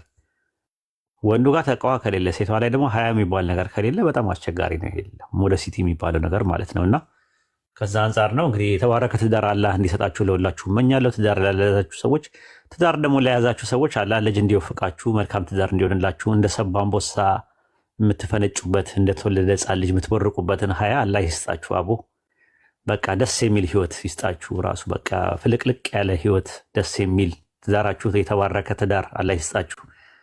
ቤታችሁ ያማረ የሞቀ መሀል ላይ ሸይጣን የማይገባበት ቤተሰብ የማይገባበት እናንተ ብቻ ተመካክራችሁ እጥር ምጥን ብላችሁ ልጆቻችሁ የምታሳድጉበት አላህ ያርጋችሁ። አላህ ልጅም የልጅ ልጅ ቦርቀቅ ብላችሁ ሰፋ ብላችሁ የልጅ ልጅ የምታዩበትን ነገር እድሜና ጤና ሰጥቷችሁ የሰላም ህይወት አላህ እንድትኖሩ ያርጋችሁ። በኢባዳ የምትወጠሩ በኢባዳ በአምልኮ ተወጠራችሁ አንዱን አምላክ በብቸኝነት አብራችሁ ምንኛ መታደል ነው። ራሱ አብሮ እየሰገዱ የጀማ ሰላት አብሮ ከቤተሰብ ጋር ከልጅ ጋር አብሮ ሆኖ ቁርአን ልጆቻችሁን እያስቀራችሁ ምናምን። በነገራችን ላይ የልጅ ሀቅ 2 ነው። ወላጆች ወንዶች ስሙ። የልጅ ሀቅ ደግሞ ለልጅ ሀቅ የሚገባው የመጀመሪያው ምንድን ነው? እናት ይመርጥለታል። አባት እናት ይመርጥለታል። 3 ናቸው የልጅ ሀቅ። አባት ያለበት ሀቁ ምንድነው? መጀመሪያ እናት ይመርጥለታል፣ ጥሩ እናት ይመርጥለታል ለልጁ ለሚወልደው ልጅ ወደፊት። የመጀመሪያው እሱ ነው። ከዛ ሁለተኛው ደግሞ ምንድነው? ስም የሚያወጣለት እሱ ነው። ሶስተኛውና የመጨረሻው ደግሞ ማስተማር ግዴታ አለበት። ቁርአን ማስቀራት ከቃይዳ ጀምሮ በደንብ ማስተማር ያለበት እሱ ነው ኃላፊነቱን። ትምህርት ማስተማር መቅረጽ አለበት ልጅን። ሴትም ወንድም ልጅ ካለው መቅረጽ መቻል አለበት እና ይሄ ነው ወንድሞች ላይ ወረድኩባቸው ዛሬ። ብዙ ጊዜ አብዛኛውን ትዳር ላይ ችግር ያለው ከ175% ወንድ ላይ ነው ችግር ያለው። ከዛ አንጻር ነው ያንን ነገር የተናገርኩት እንጂ ያለ ምክንያት አይደለም። ሴቶች በጣም እንትን ናቸው። ሴት ልጅ በጣም ጨዋ ናት። ራሱ ጨዋ ናቸው ሴቶች ራሱ ከመቶ ነገር ያቸዋለሁ 75%፣ 90%ቱ ሴት ልጅ ጨዋ ናት። እመኑኝ። ወንድ ነው አስቸጋሪ። ይሄ ደግሞ እናንተም ታውቁታላችሁ። የምናገረው ነገር አይደለም ወንድሞችዬ። አይ ቲንክ አትቀየሙኝም፣ ትረዱኛላችሁ። ይህን ይመስላል እንግዲህ ኡስታዜ። በዚህ በሞቀው አፍክ አላህ ይቀበልህ ዱዓህን። እስኪ ለቤተሰቦችም እስኪ ክርስቲያን ቤተሰብ ላለው ሰው ዱዓ አድርግ ኢንሻአላህ። አላህ ሂዳያ ይስጣቸው። አንቺ ትምህርት ተማሪ፣ መጀመሪያ ንጽጽር ገብተሽ ተማሪ ለማስተማር ስትፈልጊ ማለት ነው። እና የሚያስፈልገው ለዳዋ ስንት ነገር ነው? 4 ነገር ነው። የመጀመሪያ ኢልም ነው፣ ሁለተኛው ሂክማ ነው፣ ሶስተኛ መንጢቅ ነው፣ አራተኛውና የመጨረሻው ደግሞ እንትን ነው ማለት ነው። ምንድን ነው? አህላቅ ነው። እነዚህ 4 ነገሮችን እንዳትረሺ ማለት ነው። የመጀመሪያው እንዳልኩሽ ኢልም ነው፣ ሁለተኛ ሂክማ ወይ መንጢቅ የሚባለው ነው፣ ሶስተኛ ደግሞ ሳይኮሎጂ ነው፣ ስነ ልቦና ነው። ሀሳባቸውን በትክክል መረዳት ማለት ነው። የነሱ ፈእሙና ማዕናውን በደንብ መረዳት የነሱ ምን ለማለት እንደፈለጉ። አራተኛና የመጨረሻ ደግሞ አህላቅና አደብ ነው። ስለዚህ አላህ ይወፍቅሽ አንቺንም ማለት ኢልሙን አላህ ይወፍቅሽ፣ ሂክማውን አላህ ይወፍቅሽ፣ ፈእሙን አላህ ይወፍቅሽ፣ አላህ አህላቁና አደቡን ይወፍቅሽ። አብሽሪ። እነሱንም ሰበቡል ሂዳያ ሆነሽ ምታመጪ ያድርግሽ። እነሱንም ሂዳያ ይስጣቸው፣ አላህ ሂዳያ ይስጣቸው፣ ልባቸውን ይክፈትላቸው፣ ጥሩ ጥሩ ነገር ለማዳመጥ ፖዚቲቭ ሜንታል አቲቲዩድ እንዲይዙ ያደርጋቸዋል። አሚን። ጀዛኩም አላህ ኸይረን። በጣም ነው የማመሰግነው። ምንም አይደለም። ቁጭ በያ ትነሺ ወያኪላ። እሺ አሁን መግሪብ አዛን ብለዋል። ልስገድ። ያው አልወጣም፣ ችግር የለም። ይውታ አደርጋለሁ። እሺ በዱዓ አትርፊኝ። እሺ ወሰላሙ አለይኩም። ኢንሻአላህ። ወአለይኩም ሰላም ወራህመቱላሂ ወበረካቱ። እሺ ያ ወንዶች አሉ እና አቡ ሙስሊም ከረመዳን አሰላሙ አለይኩም። ወአለይኩም ሰላም ወራህመቱላሂ ኡስታዝ። ከተናገርኩት ነገር የተሳሳትኩት ነገር አለ? የወንድን ሲፋና የወሰፍኩበት ወስፍ እና ሴቶችን የወሰፍኩበት ወስፍ የለም ኡስታዝ። ትክክል ነው ኡስታዝ። ግን አሴ ጀነራል እኮ አይደለም ኡስታዝ። ሁሉም ወንዶች ግን አይደሉም። አይ አላልኩኝም። እኔም እኮ እንደዛ አብዛኛውን ግን ችግር ያለው ወንድ ጋር ነው አይደል እንዴ? አዎ እንዴ ችግር ያለው ወንድ ጋር ነው። ትዳርም ላይ የሚዘገየው የሚያመነታው ምናምን ወንድ ነው። እጮኛ ይይዝና ከዛ በኋላ ሊጋባ ሲባል ማግባት ፈልጋለሁ ምናምን ብሎ ያወራና አመት 2 ዓመት ይቆያል። ራሱ ቆይ አንዴ ቆይ እንትን ምናምን እያለ ጣጣ ውስጥ ሴት ልጅ ችግር የለባትም። ቆሎ በልታ ማድር ትችላለች ከወደደችው ወንዱን አይደል? ይሄ ነገር አታታይም በሁሉም ላይ? ኡስታዝ ይታያል። እውነት ነው ኡስታዝ። ስለዚህ ከዛ አንጻር ነው። ይሄው ደግሞ አሁን አቡ ሙስሊም ራሱ በቅርብ ነው ያገባው። አሰላሙ አለይኩም አቡ ሙስሊም። ወአለይኩም ሰላም ወራህመቱላሂ ወበረካቱ። ካገባ ስንት ጊዜ ያደረክ? 2 ዓመት እየሞላኝ ነው። ያው ተማከውሰለሁ። የዛሬ 2 ዓመት አካባቢ ላይ ያልከው ራሱ አይረሳኝም። ገና እንዳገባ አልኖርኩም አልካሉ እኮ ትዝ ይላል። ፌስቡክ ላይ መጣ ጀነት ሰማይ ላይ ነው አላላችሁም? አለ ለኛ መተው አቡ ሙስሊም። አዎ ነው እውነት ነው አለ። እዚሁ ነው ያለው በሞትም እዚሁ ቅበሩኝ ከሷ ጋር ነው መቀሰቀሰው እያለ ሲለን ነበረ። እና እንደዛ ነው ራሱ እና ደስተኛ ህይወት ነው ራሱ በጣም። አሁን ደግሞ አላህ ባርኮት አንድ ብልጥ ልጅ ይዞ መጥቷል። ማሻአላህ አላህ ዱዓ አድርጉለት ለልጁን ለቁም አላህ ልጅህን ለቁም ነገር ያብቃልህ። ራሱ ጤነኛ ልጅ አላህ ያርግልህ። ኡማውን የሚካድም አላህ ያድርግልህ። ለኡማው ዘብና አበጋዝ የሚቆም ያድርግልህ። ደጀን የሚሆን ቁጭትና ወኔ ያለው ልጅ አላህ ያድርግልህ። አሚን አትልም እንዴ? ታስ አሚን እያልኩኝ ነው። የሆነ ኤክስፒሪየንስ ባካፍል ደስ ብናገር ደስ ይለኝ ነበር። ፍቃድ እኮ ነው። እንደዛ ነው ይላችሁ። አያችሁ የሐላል ትዳር እኮ ይሄ ነው። እንደዛ አሁን ሊያወራን ነው። እሺ ቀጥል። ያልኩት እውነት ነው አይደለ? እንደዛ ነው አይደል? አልኖርኩም ነው አይደል ያልከው? አዎ እውነት ነው። ገና መኖር ጀመርኩኝ አልኩኝ። እንደዛ ነው። ለዛ ነው አሁን ሰው የሚያስበው አሁን አንድ ነገር ብቻ ነው። ሴት ልጅ ጋር የሚያስበው ሴት ልጅን ለአንድ ነገር ከፈለገ ችግር ያለበት ወንድ ነው። ሴት ልጅ ለአንድ ነገር ተብሎ ብቻ አይፈለግም። ያ ደግሞ የእንስሳ ባህሪ ነው። ሴት ልጅን ለተራክቦ ወይም ለኢንተርኮርስ ብቻ የምትፈልግ ከሆነ በጣም ተሳስተሃል። ሴት ልጅ የምትፈለግበት አጠቃላይ ሴትነቷ ነው። ራሱ ከድምጿ ጀምሮ ሴትነቷ ራሱ ደስ ይላል። ራሱ ኖርማሊ በሐላል የሆነ ሚስት አንድ ሰው ሲያገኝ መመካከሩ አላህ በቁርአን ውስጥ በሱረቱ ሩም ምዕራፍ 30 ቁጥር 21 ላይ በመካከላችሁ እዝነትና ፍቅርን ማድረጉ ከአስደናቂ ተአምራቶች ውስጥ አንዱ ነው የሚለው። በቃ መተሳሰቡ፣ መተዛዘኑ፣ እሷ ለአንተ የምትሆንልህ አንተ ለእሷ የምትሆንላት ነገር ይሄ ታምር ነው። ራሱ ኖርማል ራሱን የቻለ ምናልባት ተራክቦ እኮ የሚባለው 5 ደቂቃም 10 ደቂቃም 20 ደቂቃም ሊሆን ይችላል። እሱ ብቻውን አያቆምም ትዳር አይደል? አደምና ሐዋ መጀመሪያ እኮ ያገናኘው አጥንት ነው። ከአጥንት ነው የሰራው ራሱ። ይሄ አሁን የያዝነው አካላችን አጥንታችን ባይኖር ስጋው ዘጭ ነው የሚለው ቁጭ ነው የሚለው። ስለዚህ ስጋና ስጋ ከተገናኘ ጥሩ አይደለም። መጀመሪያ ማገናኘት ያለበት አጥንት ነው መገናኘት ያለበት። አጥንት ደግሞ ከሆነ ኒካ ነው ያዝ የሚያደርገው ምሰሶ ማለት ነው፣ ስጋውን የሚይዘው ማለት ነው። እና አንደኛ በሐላል መሆኑ፣ ሁለተኛ ነገር ደግሞ ሴት ልጅ በራሷ ሴትነቷ ብዙ ነገር አለው ራሱ መጠነ ሰፊና ዘርፈ ብዙ የሆነ ተፈጥሮ አላት። ራሱ ልትደነቅ የሚገባት ተፈጥሮ አላት ራሱ። ያንን ደግሞ ማወቅ የሚችለው ተፈኩርና ተደቡር ያደረገ ሰው ነው። እንደዛ ነው። ቀጥል አቡ ሙስሊም። እሺ ስለ ትዳር ሲነሳ ማለት ወንዶች ብዙ ጊዜ ቀለል ቢያደርጉ ደስ ይላል። አሁን ለምሳሌ ከነ ኤክስፔሪየንስ ተነስቼ ሲናገር እኔ ያገባሁት ቀን ሰኞ ነው፣ እንደ ሌላው ቀን የተካበደ አይደለም። እና አንድ በጣም የምቀርበው ጓደኛ ነበር ማለት ሽምግልና እንድልክና በቃ ኒካ ማለት እንድናረግ ትፈልግ ነበር እሷ። እና ከዛ በኋላ ስልኩን እያወራሁኝ በዚህ ሳምንት ካልሆነ እያለችኝ ነው ብዬ ስነግረው ስልኩን ተቀብሎ ሰኞ ዕለት ሽማግሌ እንልካለን ጓደኛዬ ማለት። ከዛ በኋላ ይህ ሲሆን እኔ ሽማግሌ ብቻ ነው ያልኩት፣ የእሷን ቤተሰብ ቀለል ያሉ ምናምን ነበሩ። ከሽማግሌ ውስጥ የኒካውን ብር ሸፍኖ መጥቶ ኒካውን እንዲታሰር አደረገና ሁሉም ነገር አለቀ። አብረን መኖር ጀመርን፣ ደስተኛ ኑሮ እየኖርን። ይሄን የማነሳበት ምክንያት ምንድን ነው? እሷም ሲናገር ምክንያቱም ለምን አብልፈታ መርጠሽ በዛ ሰዓት ሽማግሌ እንዲልክ ፈለግሽ ተብሎ ሲጠየቅ እኔ በእስልምና ላይ ጠንካራ መሆን ስለምፈልግ ማለት እስላማዊ ሰው ይመስለኛል፣ ለዛም ነው እኔም እንትን ያጨሁት ብላ ተናገረችና እሷ እና ምን ልል ብዬ ነው ነገሮች ቀለል ሲሉ ቀለል ባለ ሁኔታ እንትናል። አልሐምዱሊላህ ወልደናል። በጣም ደስተኛ ኑሮ ነው የምንኖረው። አልሐምዱሊላህ ረቢል ዓለሚን። በጣም ደግሞ በቃ ነገሮች ቀለል ሲሉ የበለጠ ትዳሩ ደስተኛ ይሆናል። ለትዳርን በቃ ይሆናል አይደል? ከመጥፎ ነገር ለመጠበቅ ተብሎ ከተገባበት ወላሂ አላህ ፕሮቴክት ያደርገዋል ብዬ አስባለሁ። ይህን ኤክስፔሪየንስ ለመናገር ነው። አፍዋን እንግዲህ ኡስታዝ አንተ ፊት ለፊት ያው መሰል ነገሮችን መናገር ያው ማጥናት ይፈልጋል ለመናገር። ይቅርታ እንግዲህ አትጨናነቅ፣ አብሽር። እና እንደዛ ነው። እና እኔ ስታገባ ያኔ በቃ አስቸግረህ ነበረ። አሁን ትንሽ ደግሞ እየተረጋጋ መጣ ራሱ ማለት ነው። ጀነት በሰማይ ላይ ነው አላላችሁም? ኧረ እዚሁ ነው ያለው ያልክበት ጊዜ አይረሳኝም። ራሱ እኔ አልኖርኩም ከሞትኩም እዚሁ ቅበሩኝ ከእሷ ጋር ነው መቀሰቀሰው እያለ ይል ነበረ። አሁን ደግሞ አላህ ልጅ ሰጠው፣ ልጅ ወፈቀው። ያው ጥሩ ነው ራሱ ማለት ነው። ኤኒዌይ እሺ፣ ሀሊማ የጠየቀችው ጥያቄ ነበር ተመልሷል ማለት ነው። ስለ ትዳር አምጥታ ጥያቄ ያለው ሰው አለ? ሌላ ሙስሊሞች ጥያቄ ያላችሁ? አንዳችሁ ለአንዳችሁ ተጋቡ፣ ግን ዝም ብላችሁ አታውሩ።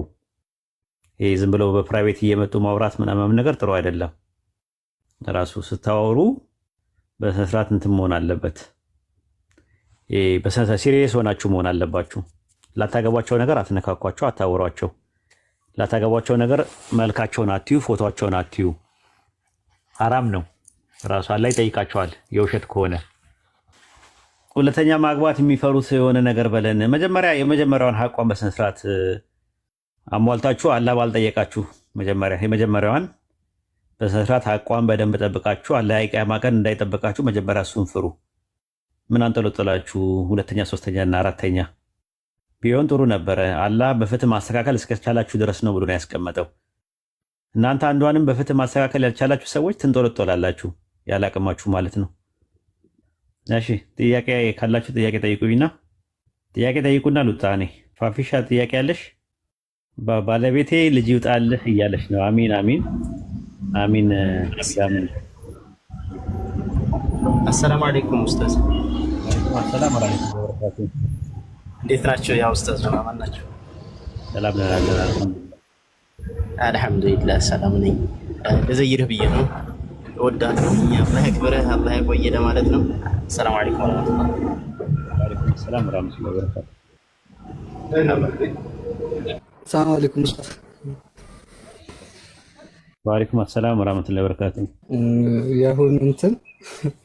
ያሁን ማሻአላህ ልክ እንደ ሙፍቲ ማን ቲቪ የመጡ እያሳዩ ሚስቶች ለባሎቻቸው እንደሚያሳዩት ይህንንም ትሬንድ ነው ያስከፈትክብን ኢትዮጵያ ውስጥ እያልኩ።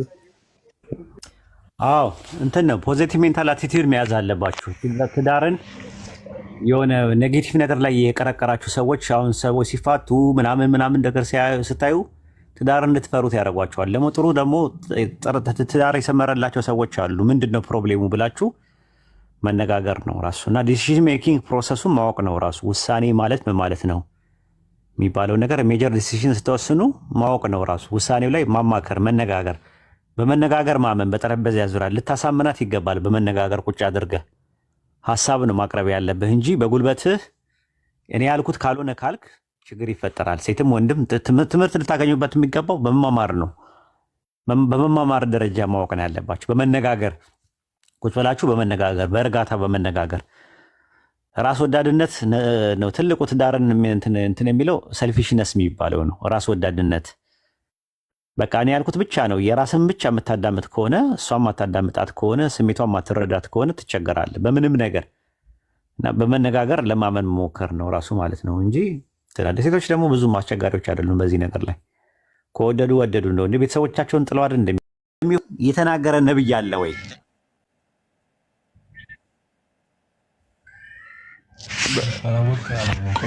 እሱን ትክክል የለም። እሱ ከተወለደ በኋላ ነው። ታዲያ ዳዊት ነቢይ ስለመሆኑ ማስረጃ እንዴት ሊሆን ይችላል? በዛ ላይ ኔትወርክ ነው መሰለኝ። በዛ ላይ ደግሞ እየተረዳኸኝም አይደለም። ሶስት ነገር ነው ክፍተት እያየ ያለሁት። እሺ እየሰማሁ ነው። ያስቆሚያል። አንደኛ ኔትወርክም ነው ቀይ እያፈራብህ ነው። ያኔ ብቻ ነው ያጀማ። እስቲ ንገሩኝ እስቲ ታቲ አትሰሚም አንቺ? ሀሳብህን ተረዳው። ለዛ ነው ሀሳብህን በሚገባ ላገኝ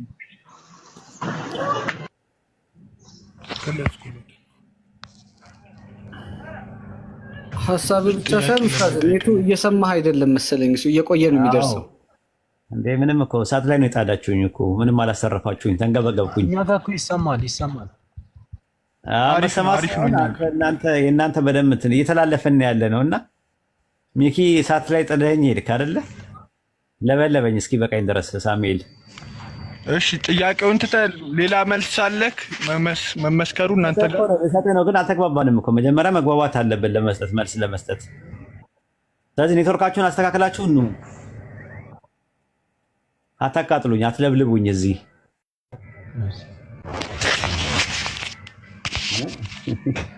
በቃ ሚውት አድርጉና ተቀመጡ። ተገላገልን። አንደኛ ድምፁ ትክክል አይደለም፣ ሁለተኛ እየተላለፍን ያለው ኦቨርላፕ እየተፈጠረ ያለው የምናወራው ነገር ማለት ነው። እኩል አይደለም የምናወራው። ኔትወርኩ እንትን አይደለም።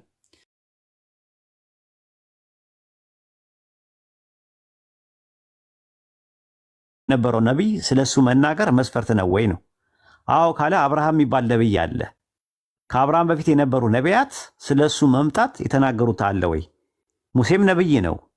ከሙሴ በፊት የነበሩ ነቢያት እነ ዮሴፍ፣ እነ አብርሃም፣ እነ ይስሐቅ፣ እነ ያዕቆብ እነ ምናምን የሚባሉት እነ ሄኖክ፣ እነ አቤል እነ ምናምን የመሳሰሉት ከአዳም ጀምሮ የነበሩ ምን ትንቢት ተናገሩለት የሚል ነበር ጥያቄው ማለት ነው። አይ መስፈርት አይደለም ካለ ስለዚህ ጥያቄው የግድ ረሱል ሰለላሁ ዐለይሂ ወሰለም ነቢይ ለመሆን ከእሳቸው በፊት ትንቢት መነገር አለበት የሚለው መስፈርቱ ልክ አይደለም። ባይሆን የሚሆነው ስለእሳቸው የተናገረ ነቢይ ካለ ንገረኝ፣ ግን እንደ መስፈርት አይደለም። ዝም ብሎ ካለ ንገረኝ ተብሎ ሊጠየቅ ይችላል ነው መሆን የነበረበት ማለት ነው። እና ሁለቱን ነገሮች እንድትለዩት ነው። አርጊመንት ቢልድ ስታደርጉ ክርስቲያኖች ጥንቃቄ ልታደርጉ ይገባል ለማለት ፈልጌ ነው። አይ ቲንክ ኔትወርክ ሲስተካከልልህ ሌላ ጊዜና ይዘውና ሚኪ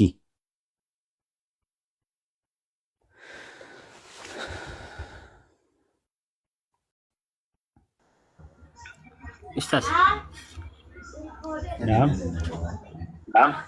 እሺ እንትን አሁን በርብቃና በእንትን በይስሐቅ መካከል ያሉትን ነገሮችን ጥያቄ ላቅርብ።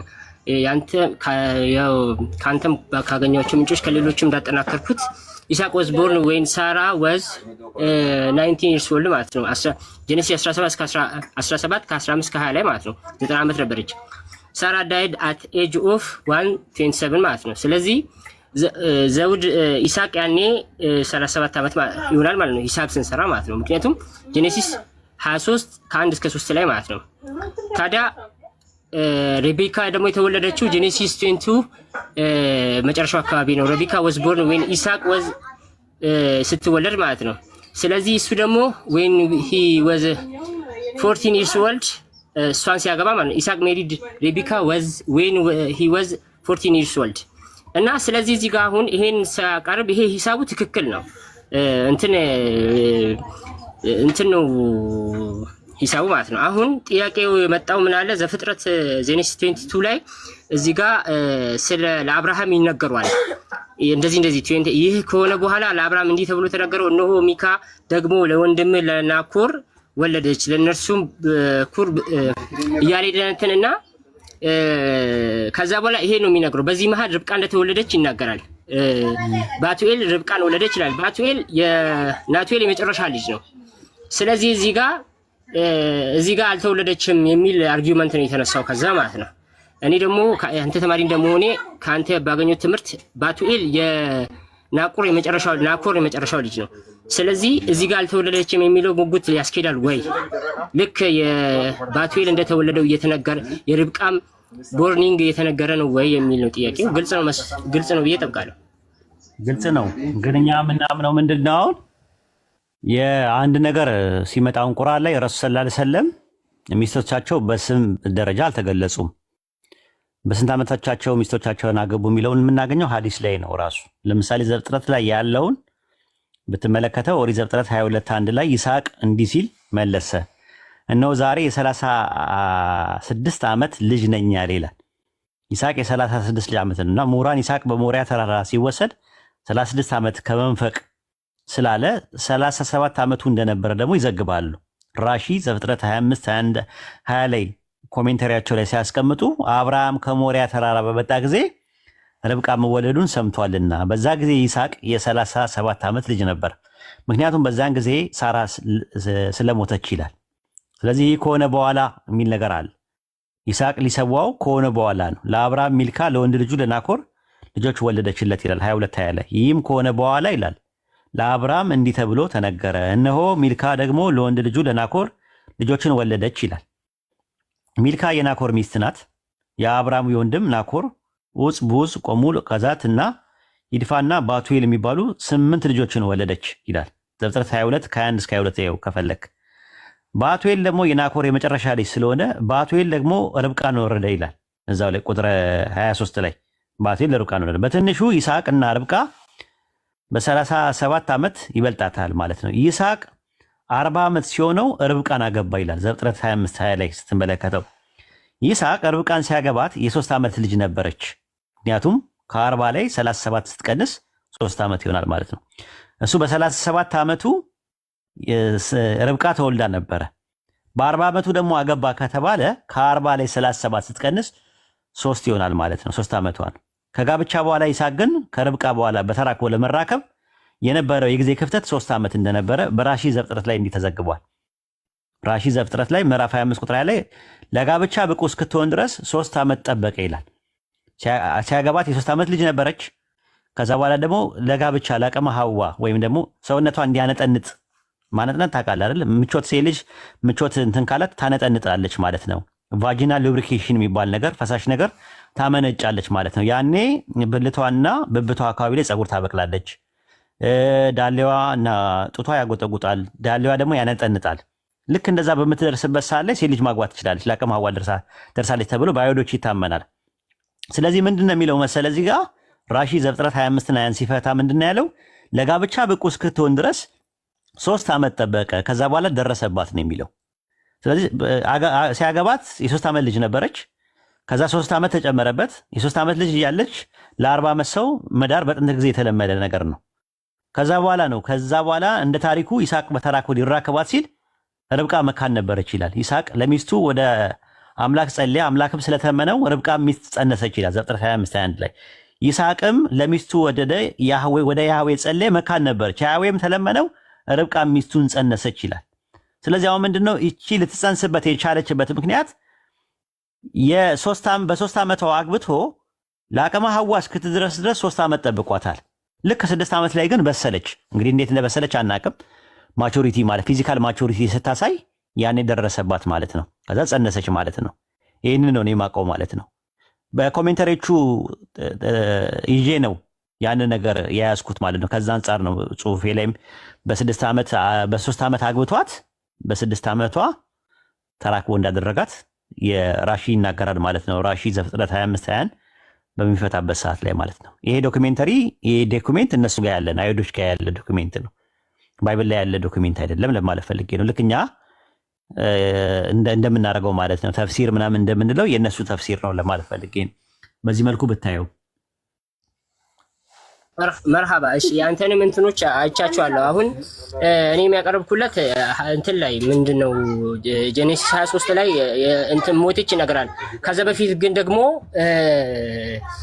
ሳራ ሪብቃ እንደተወለደች ይነግራል። ስለዚህ እንትኑ በሂሳብ ደረጃ ያስኬዳል፣ ግን አይደለም ብሎ ሲሞግት ነው። እና ብዙ ነገሮችም አሉ። ለምሳሌ እኔ ጋር አንድ እንትን አለ አርቲክል ማለት ነው ዚስ ሚንስ ይላል ዛት ሪቢካ was between the age of 3 to 10 years old when she was married off to Isaac ይላል። እና አንተ ያልከው ነገር ትክክል ነው። ብዙ ነገር ማቅረብ ይቻላል እና ትንሽ ግልጽ ለማድረግ ያክል ነው። አመሰግናለሁ ኡስታዝ ጀዛከላሁ ኸይር። እናመሰግናለን። እኛም አይ ቲንክ ቢበቃንስ እዚህ ጋር ኡስታዝ ሰላም አለይኩም። ወአለይኩም ሰላም ወራህመቱላሂ ወበረካቱ። እንትን ኡስታዝ ቨርጂን ሜሪ ወይም ማርያም በህይወታ ዘመን ስትኖር አይ ቲንክ ከያዕቆብ ከጆሴፍ ጋር ምንም ግንኙነት አላደረገችም ይባላል። ግን አንዳንድ ስኮላሮች እኮ ኡስታዝ ማቴዎስ 1:25 12:46 እና 13:55 በመጠቀስ ይሄ ውሸት ነው የሚሉ አሁን ለምሳሌ ፊሊሞር የሚባለው አንድ ስኮላር እንደዛ አይደለም ብሎ ይሟገታል። እርስዎ ምን ይላሉ ኡስታዝ? እኔ ምን እላለሁ በቦታው ግንኙነት ያርጓል አልጎ እኔ አላይ መኝታ ቤታቸው አልነበርኩም።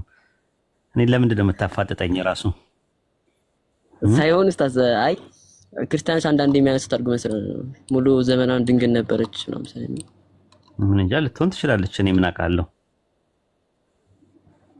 አውቃለሁ ብለህ ነው። እኔ በቦታው የለው አልጋ አንጣፊ አልነበርኩኝም። እነሱን ጠይቃቸው እንጂ አልጋ አንጣፊ ከነበሩ በቦታው ከነበሩ እንትን ነው ራሱ ማለት ነው። አንዳንድ ነገሮች ልንገርህ። ያው የታጨችው ቁርአን ላይ ምንም የሚናገረው ነገር የለም። ዮሴፍ የሚባል ሰውም የለም በቁርአን ውስጥና በሐዲስ። ግን ምንድነው ያለው ነገር የታጨችው የነበረው ሊጋቡ ነበር። ማቴዎስ ወንጌል ምዕራፍ 1 ቁጥር 19 ላይ ብትመለከተው እጮኛዋ ዮሴፍም ጻድቅ ሆኖ ሊገልጣት ስላልወደደ በስውር ሊተዋት አሰበ ነው የሚለው። እጮኛ የሚለው የግሪከኛው ቃል አነር ነው የሚለው። አነር ማለት ባል ማለት ነው። ለምሳሌ ማርቆስ ወንጌል ምዕራፍ 10 ቁጥር 12 ላይ እርሷ ባሏን መፈታ ሌላ ብታገባ ታመነዝራለች ይላል። ባል ለሚለው ቃል የገባው አነር ነው። ልክ ማቴዎስ ወንጌል 1:19 ላይ እጮኛ ለሚለው ቃል የገባው ተመሳሳይ ነው የምታየው ማለት ነው።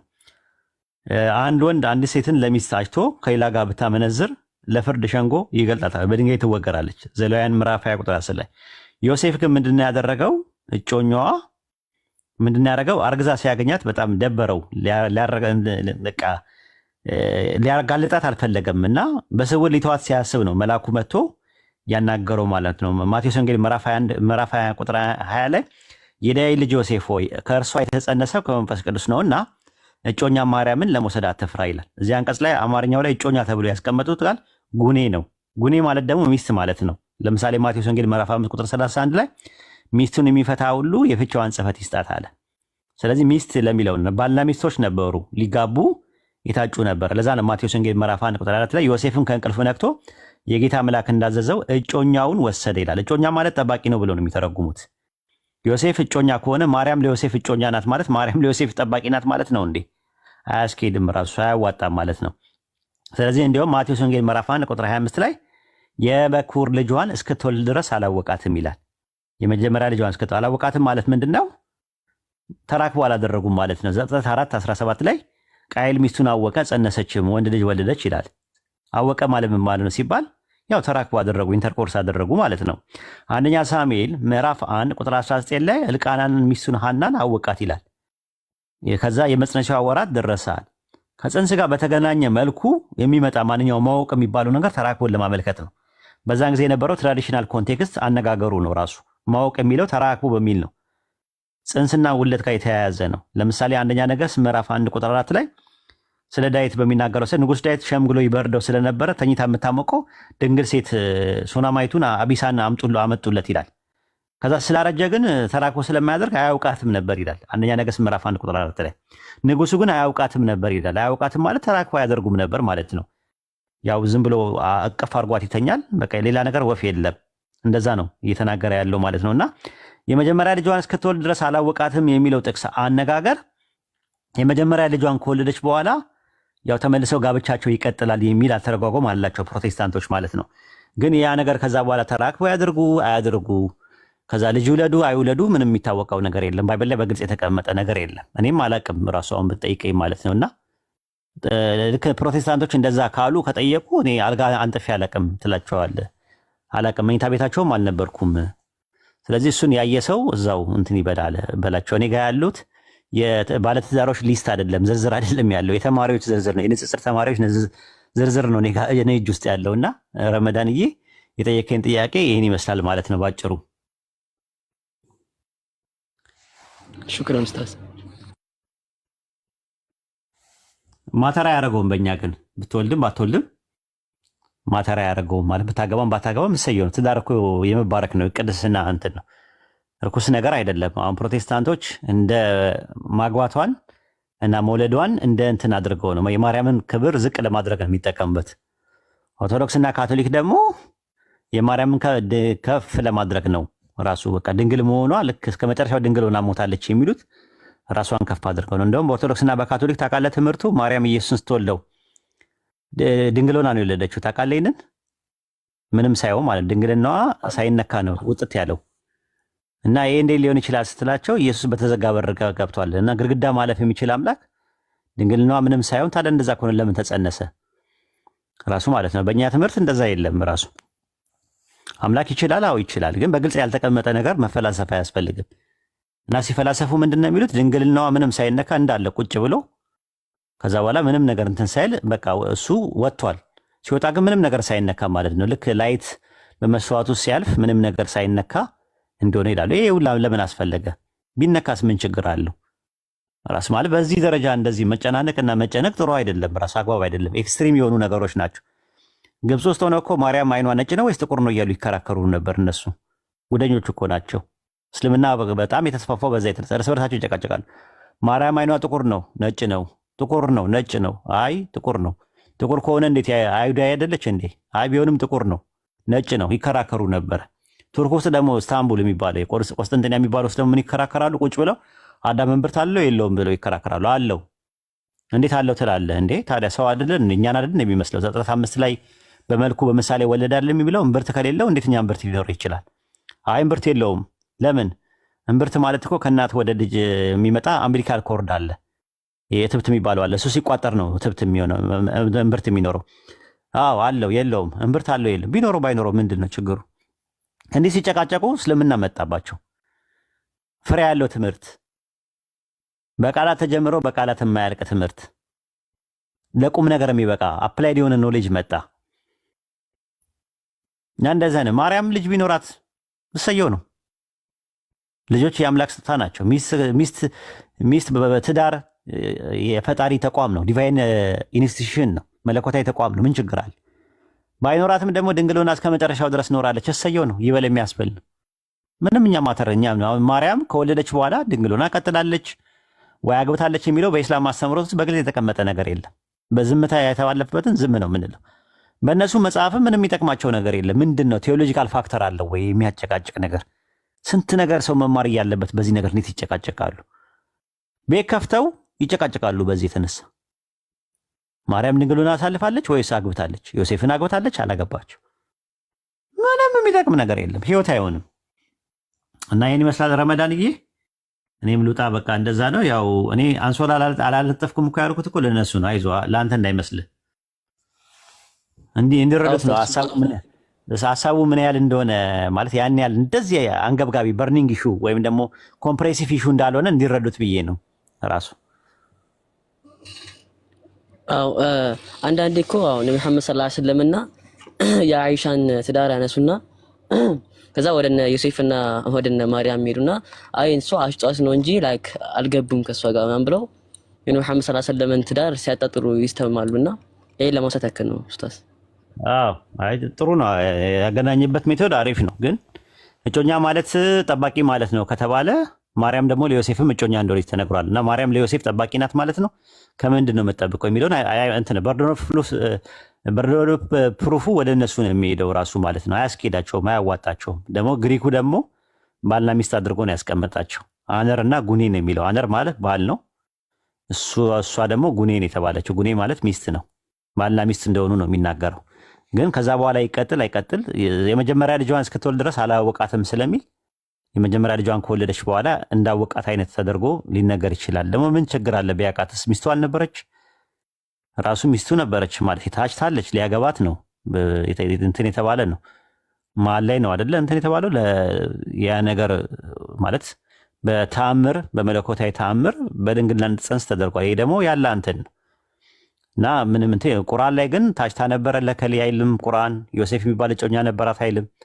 አላህ በዓለማት ካሉ ሴቶች ላይ እንደባረካት የንጽህና ተምሳሌት የቅድስና ተምሳሌት እንደሆነች ቅድስት እንደሆነች ከዓለማት ካሉ ሴቶች የበለጠች እንደሆነች እሷና ልጇን በዓለማት ላይ ተአምር ማድረጉን ይነግረናል። ተአምር ነው። አንድ ሴት ልጅ ሳጸንስ ያለ ተራክቦ ያለ ዘራ በሲ ያለ ወንድ ዘር ያለ ስፐርም ሴል በእንቁላሉ ብቻ ሰው መፈጠሩ በእውነት የአላህ ተአምር ነው። ከአላህ የሆነ ተአምር ነው ራሱ እና ተአምር ነው ብለን ነው የምንቀበለው። ልክ ሐዋን አላህ ከአደም ያለ ወንድ ያለ ሴት ከወንድ ብቻ እንደፈጠረ ከወንድ ደግሞ ያለ ሴት ከሴት ደግሞ ያለ ወንድ ደግሞ አላህ መፍጠር መቻሉ ድንቅ ነው ራሱ። ኧረ ሩቅ አትሂድ እኮ የኛም ራሱ ስራ እኮ ተአምር ነው። አላህ ቻርጅ የሆኑ ስፐርመን ሴል እና ኤክሴል ልጅ መሆኑ ራሱ እኮ ዝም ብለህ ካሰብከው በጣም ነው የሚገርመው ራሱና በዚህ መልኩ መሆኑ የአላህ ተአምር ነው እና በቃ ተአምር ነው። ሁሉ ነገር ተአምር ነው ራሱ ሁሉ ነገር። ልጅ አይገርምም? አንተ አልነበርክም እኮ ማለት አልነበረህም። በቃ አንተ ብቻ ነበር የምትኖረው የነበረው። ከዛ አላህ ደግሞ የሆነች ልጅ ፈጥሮልህ ለአንተ ነው በቃ የፈጠራት እኮ ፈጥሮልህ። እሷ ደግሞ መታ የአንተ የትዳር አጋር ሆና ከዛ ደግሞ ልጅ ተጸንሶ ተወልዶ ሲመጣ ደግሞ ያልነበረ ልጅ የሚያወራ አባዬ ማዬ ምናምን እያለ የሚያወራ ሀሳብ የሚሰጥ አፍን የሚያዘጋ ምናምን ነገር ታምር ነው የራሱ ልጅ ራሱ መፈጠሩ ማለት። አንተ ራስህ እኮ ቆመ መሄድ ራሱ ታምር ነው። እንቅልፍ ታምር ነው። መብላት መጠጣት ታምር ነው ራሱ ኖርማል ማለት ነው። መናገር፣ ማውራት፣ ማየት፣ ማሽተት በጣም የሚገርም ነገር እኮ ነው ራሱ ታምር ነው። መስማት፣ ማየት፣ መዳሰስ አምስቱም የስሜት ሕዋሳታችን ራሱ አፈጣጠራችን ራሱ እኮ ታምር ነው። ሰማይና ምድር በውስጡ ያሉ ነገሮች ራሱ ፀሐይ፣ ጨረቃ፣ ከዋክብት ታምር ናቸው። ራሱ ያለ ጸጋ ነው ይሄ ሁላ ማለት ነውና ጤነኛ ሆነ ራሱ መሄድ ራሱ ታምር ነው። በሽተኛ በሆንስ ብለህ አስበው። የአእምሮ ዘገምተኛ በሆንስ፣ ድንጋይ ሆኜ ብፈጠርስ፣ እጽዋት ሆኜ ብፈጠርስ፣ እንስሳ ሆኜስ ብፈጠርስ ትልቅ ነው። አላህ የአደም ልጆችን ከሌሎች ልጆች አላቅናቸው ይላል። ይሄ ያለ ምርጫ ነው። ደስተኛ መሆን አለብን ራሱ ማለት ነው። ያለን ነገር ብዙ ነው ከሌለን ነገር ይልቅ ማለት ነው። አላህ ከነሳን ነገር ይልቅ የሰጠን ነገር ይበዛል። አላህን ስንጠይቅ ሁል ጊዜ አንዱ አለ እኔ ዱዓ ሳደርግ ዱዓ አድርጌ የተመለሰልኝ ነገር ከማመሰግነው ይልቅ በጣም ማመሰግነው ዱዓ አድርጌ ያልተመለሰልኝ ነው አለ። ለምን መጥቶ የሚጎዳኝ ነገር ሊሆን ይችላል አለ። ስለዚህ አላህ ዝም ያለበት ምክንያት የራሱ ይክማ አለው። በጣም ማመሰግነው በቃ አላህን እንኳን ቀረብዬ ነው ምለው አለ። በጣም ትልቅ መታደል ነው። አላህ ዘንድ ዱዓ መቅቡል እንዳይሆን ተቀባይነት እንዳያገኝ የሚያደርጉ 5 ምክንያቶች አሉ። ልንገራችሁ እሱን ረመዳን ይስታሽ የመጀመሪያው ቁጥር አንዱ የመጀመሪያው ምንድነው? ዱዓዬ መቅቡል አይደለም ስትሉ የመጀመሪያ ቁጥር አንድ ዱዓ ያደረጋችሁት ነገር ሐላል ካልሆነ ጉዳዩ በሐራም ነገር ከሆነ የመጀመሪያ መቅቡል አይሆንም፣ መርዱድ ነው የሚሆነው፣ ይጣላል። ዱዓ ያደረገው አካል ማለት ነው። ሁለተኛ ነገር ደግሞ ሐላል የሆነ ነገር አድርጋችሁ ነገር ግን በኢማን በእምነት ካልጸለያችሁና ዱዓ ካላደረጋችሁ ሁለተኛ ተቀባይነት አያገኝም። ይሄ ሁለተኛው ነው። ሶስተኛ ደግሞ በኢማንም ነው ሐላልም ነው የጠየቃችሁት። ግን የጠየቃችሁት ሰው መጥቶ ህይወታችሁን የሚዘበራርቅ ከሆነ እንትን የሚል ከሆነ አላህ ያንን ዱዓችሁ መቅቡል ላይ ያደርገው ይችላል። ሶስተኛው ነው። አራተኛው ነገር ደግሞ የማይዘበራርቅም ቢሆን ጥሩም ሆኖ ነገር ግን ሐላልም ቢሆን በኢማንም አድርጋችሁ ዱዓው መቅቡል የማይሆንበት ምክንያት ከዛ የተሻለ ነገር አላህ ለእናንተ አስቦላችሁ ማለት እናንተ የምትፈልጉትን ነገር ነው የጠየቃችሁት፣ እሱ ደግሞ የሚያስፈልጋችሁን ነገር ነው የሚሰጣችሁ። ልዩነት አለ። የምትፈልጉት ነገር በጣም እንትን ነው፣ ሰፊ ነው። የሰው ልጅ ፍላጎት አያልቅም። ስለዚህ የምትፈልጉት ነገር ሁሉ አታገኙም። ኮንትሮል አለው እዚህ ዓለም ላይ ዱንያ ላይ። የምትፈልጉት ነገር የምታገኙት አኺራ ላይ ነው፣ የሚቀጥለው ዓለም ላይ ነው፣ ጀነት ውስጥ ነው እንደዛ ያለው። እንግዲህ 4 ቆጠራችሁ ማለት። አምስተኛውና የመጨረሻው የምትፈልጉት ነገር ብቻ ሳይሆን እናንተ የምትፈልጉት ነገር የሚያስፈልጋችሁ ነገር ሊሆን ይችላል። ግን አላህ ያንን ነገር ይሰጣችኋል። ግን በታይም ኢንተርቫል ውስጥ ሊመጣ ይችላል፣ ሊዘገይ ይችላል። ከዛ አላህ በመሰበራችሁ ደግሞ አጅር እንድታገኙ ሊያደርጋችሁ ይችላል። እነዚህ 5 ምክንያቶች ናቸው። ዱዓዬ መቅቡል አልሆነም ብላችሁ ካሰባችሁ እነዚህ 5ቱ ነገሮች ፈትሿቸው። የመጀመሪያው ሐላል ነው ወይ ያደረኩት? የጠየኩት ጥያቄ ሐላል ነው ወይ? አላህን የማያስቆጣ ነገር ነው ወይ? ይሄ መጀመሪያው ነው። ሁለተኛው ደግሞ ምንድነው? በኢማን ነው ወይ ያደረኩት? በእምነት ነው ወይ ያደረኩት? ሶስተኛው ደግሞ ምንድነው? ያ የጠየኩት ነገር እኔን የሚጎዳስ ቢሆን? አራተኛው ነገር ደግሞ የተሻለ ነገር ነው ወይ ያለ ያሰበልኝ? የዘገየው በዛ ምክንያት ነው ብላችሁ ማሰብ። አምስተኛውና የመጨረሻ ለፈተና ነው።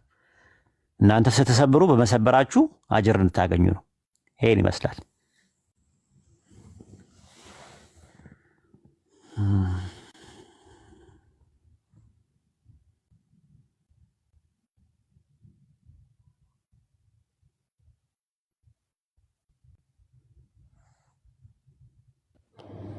እሺ ጀዛኩሙላህ ኡስታዝ።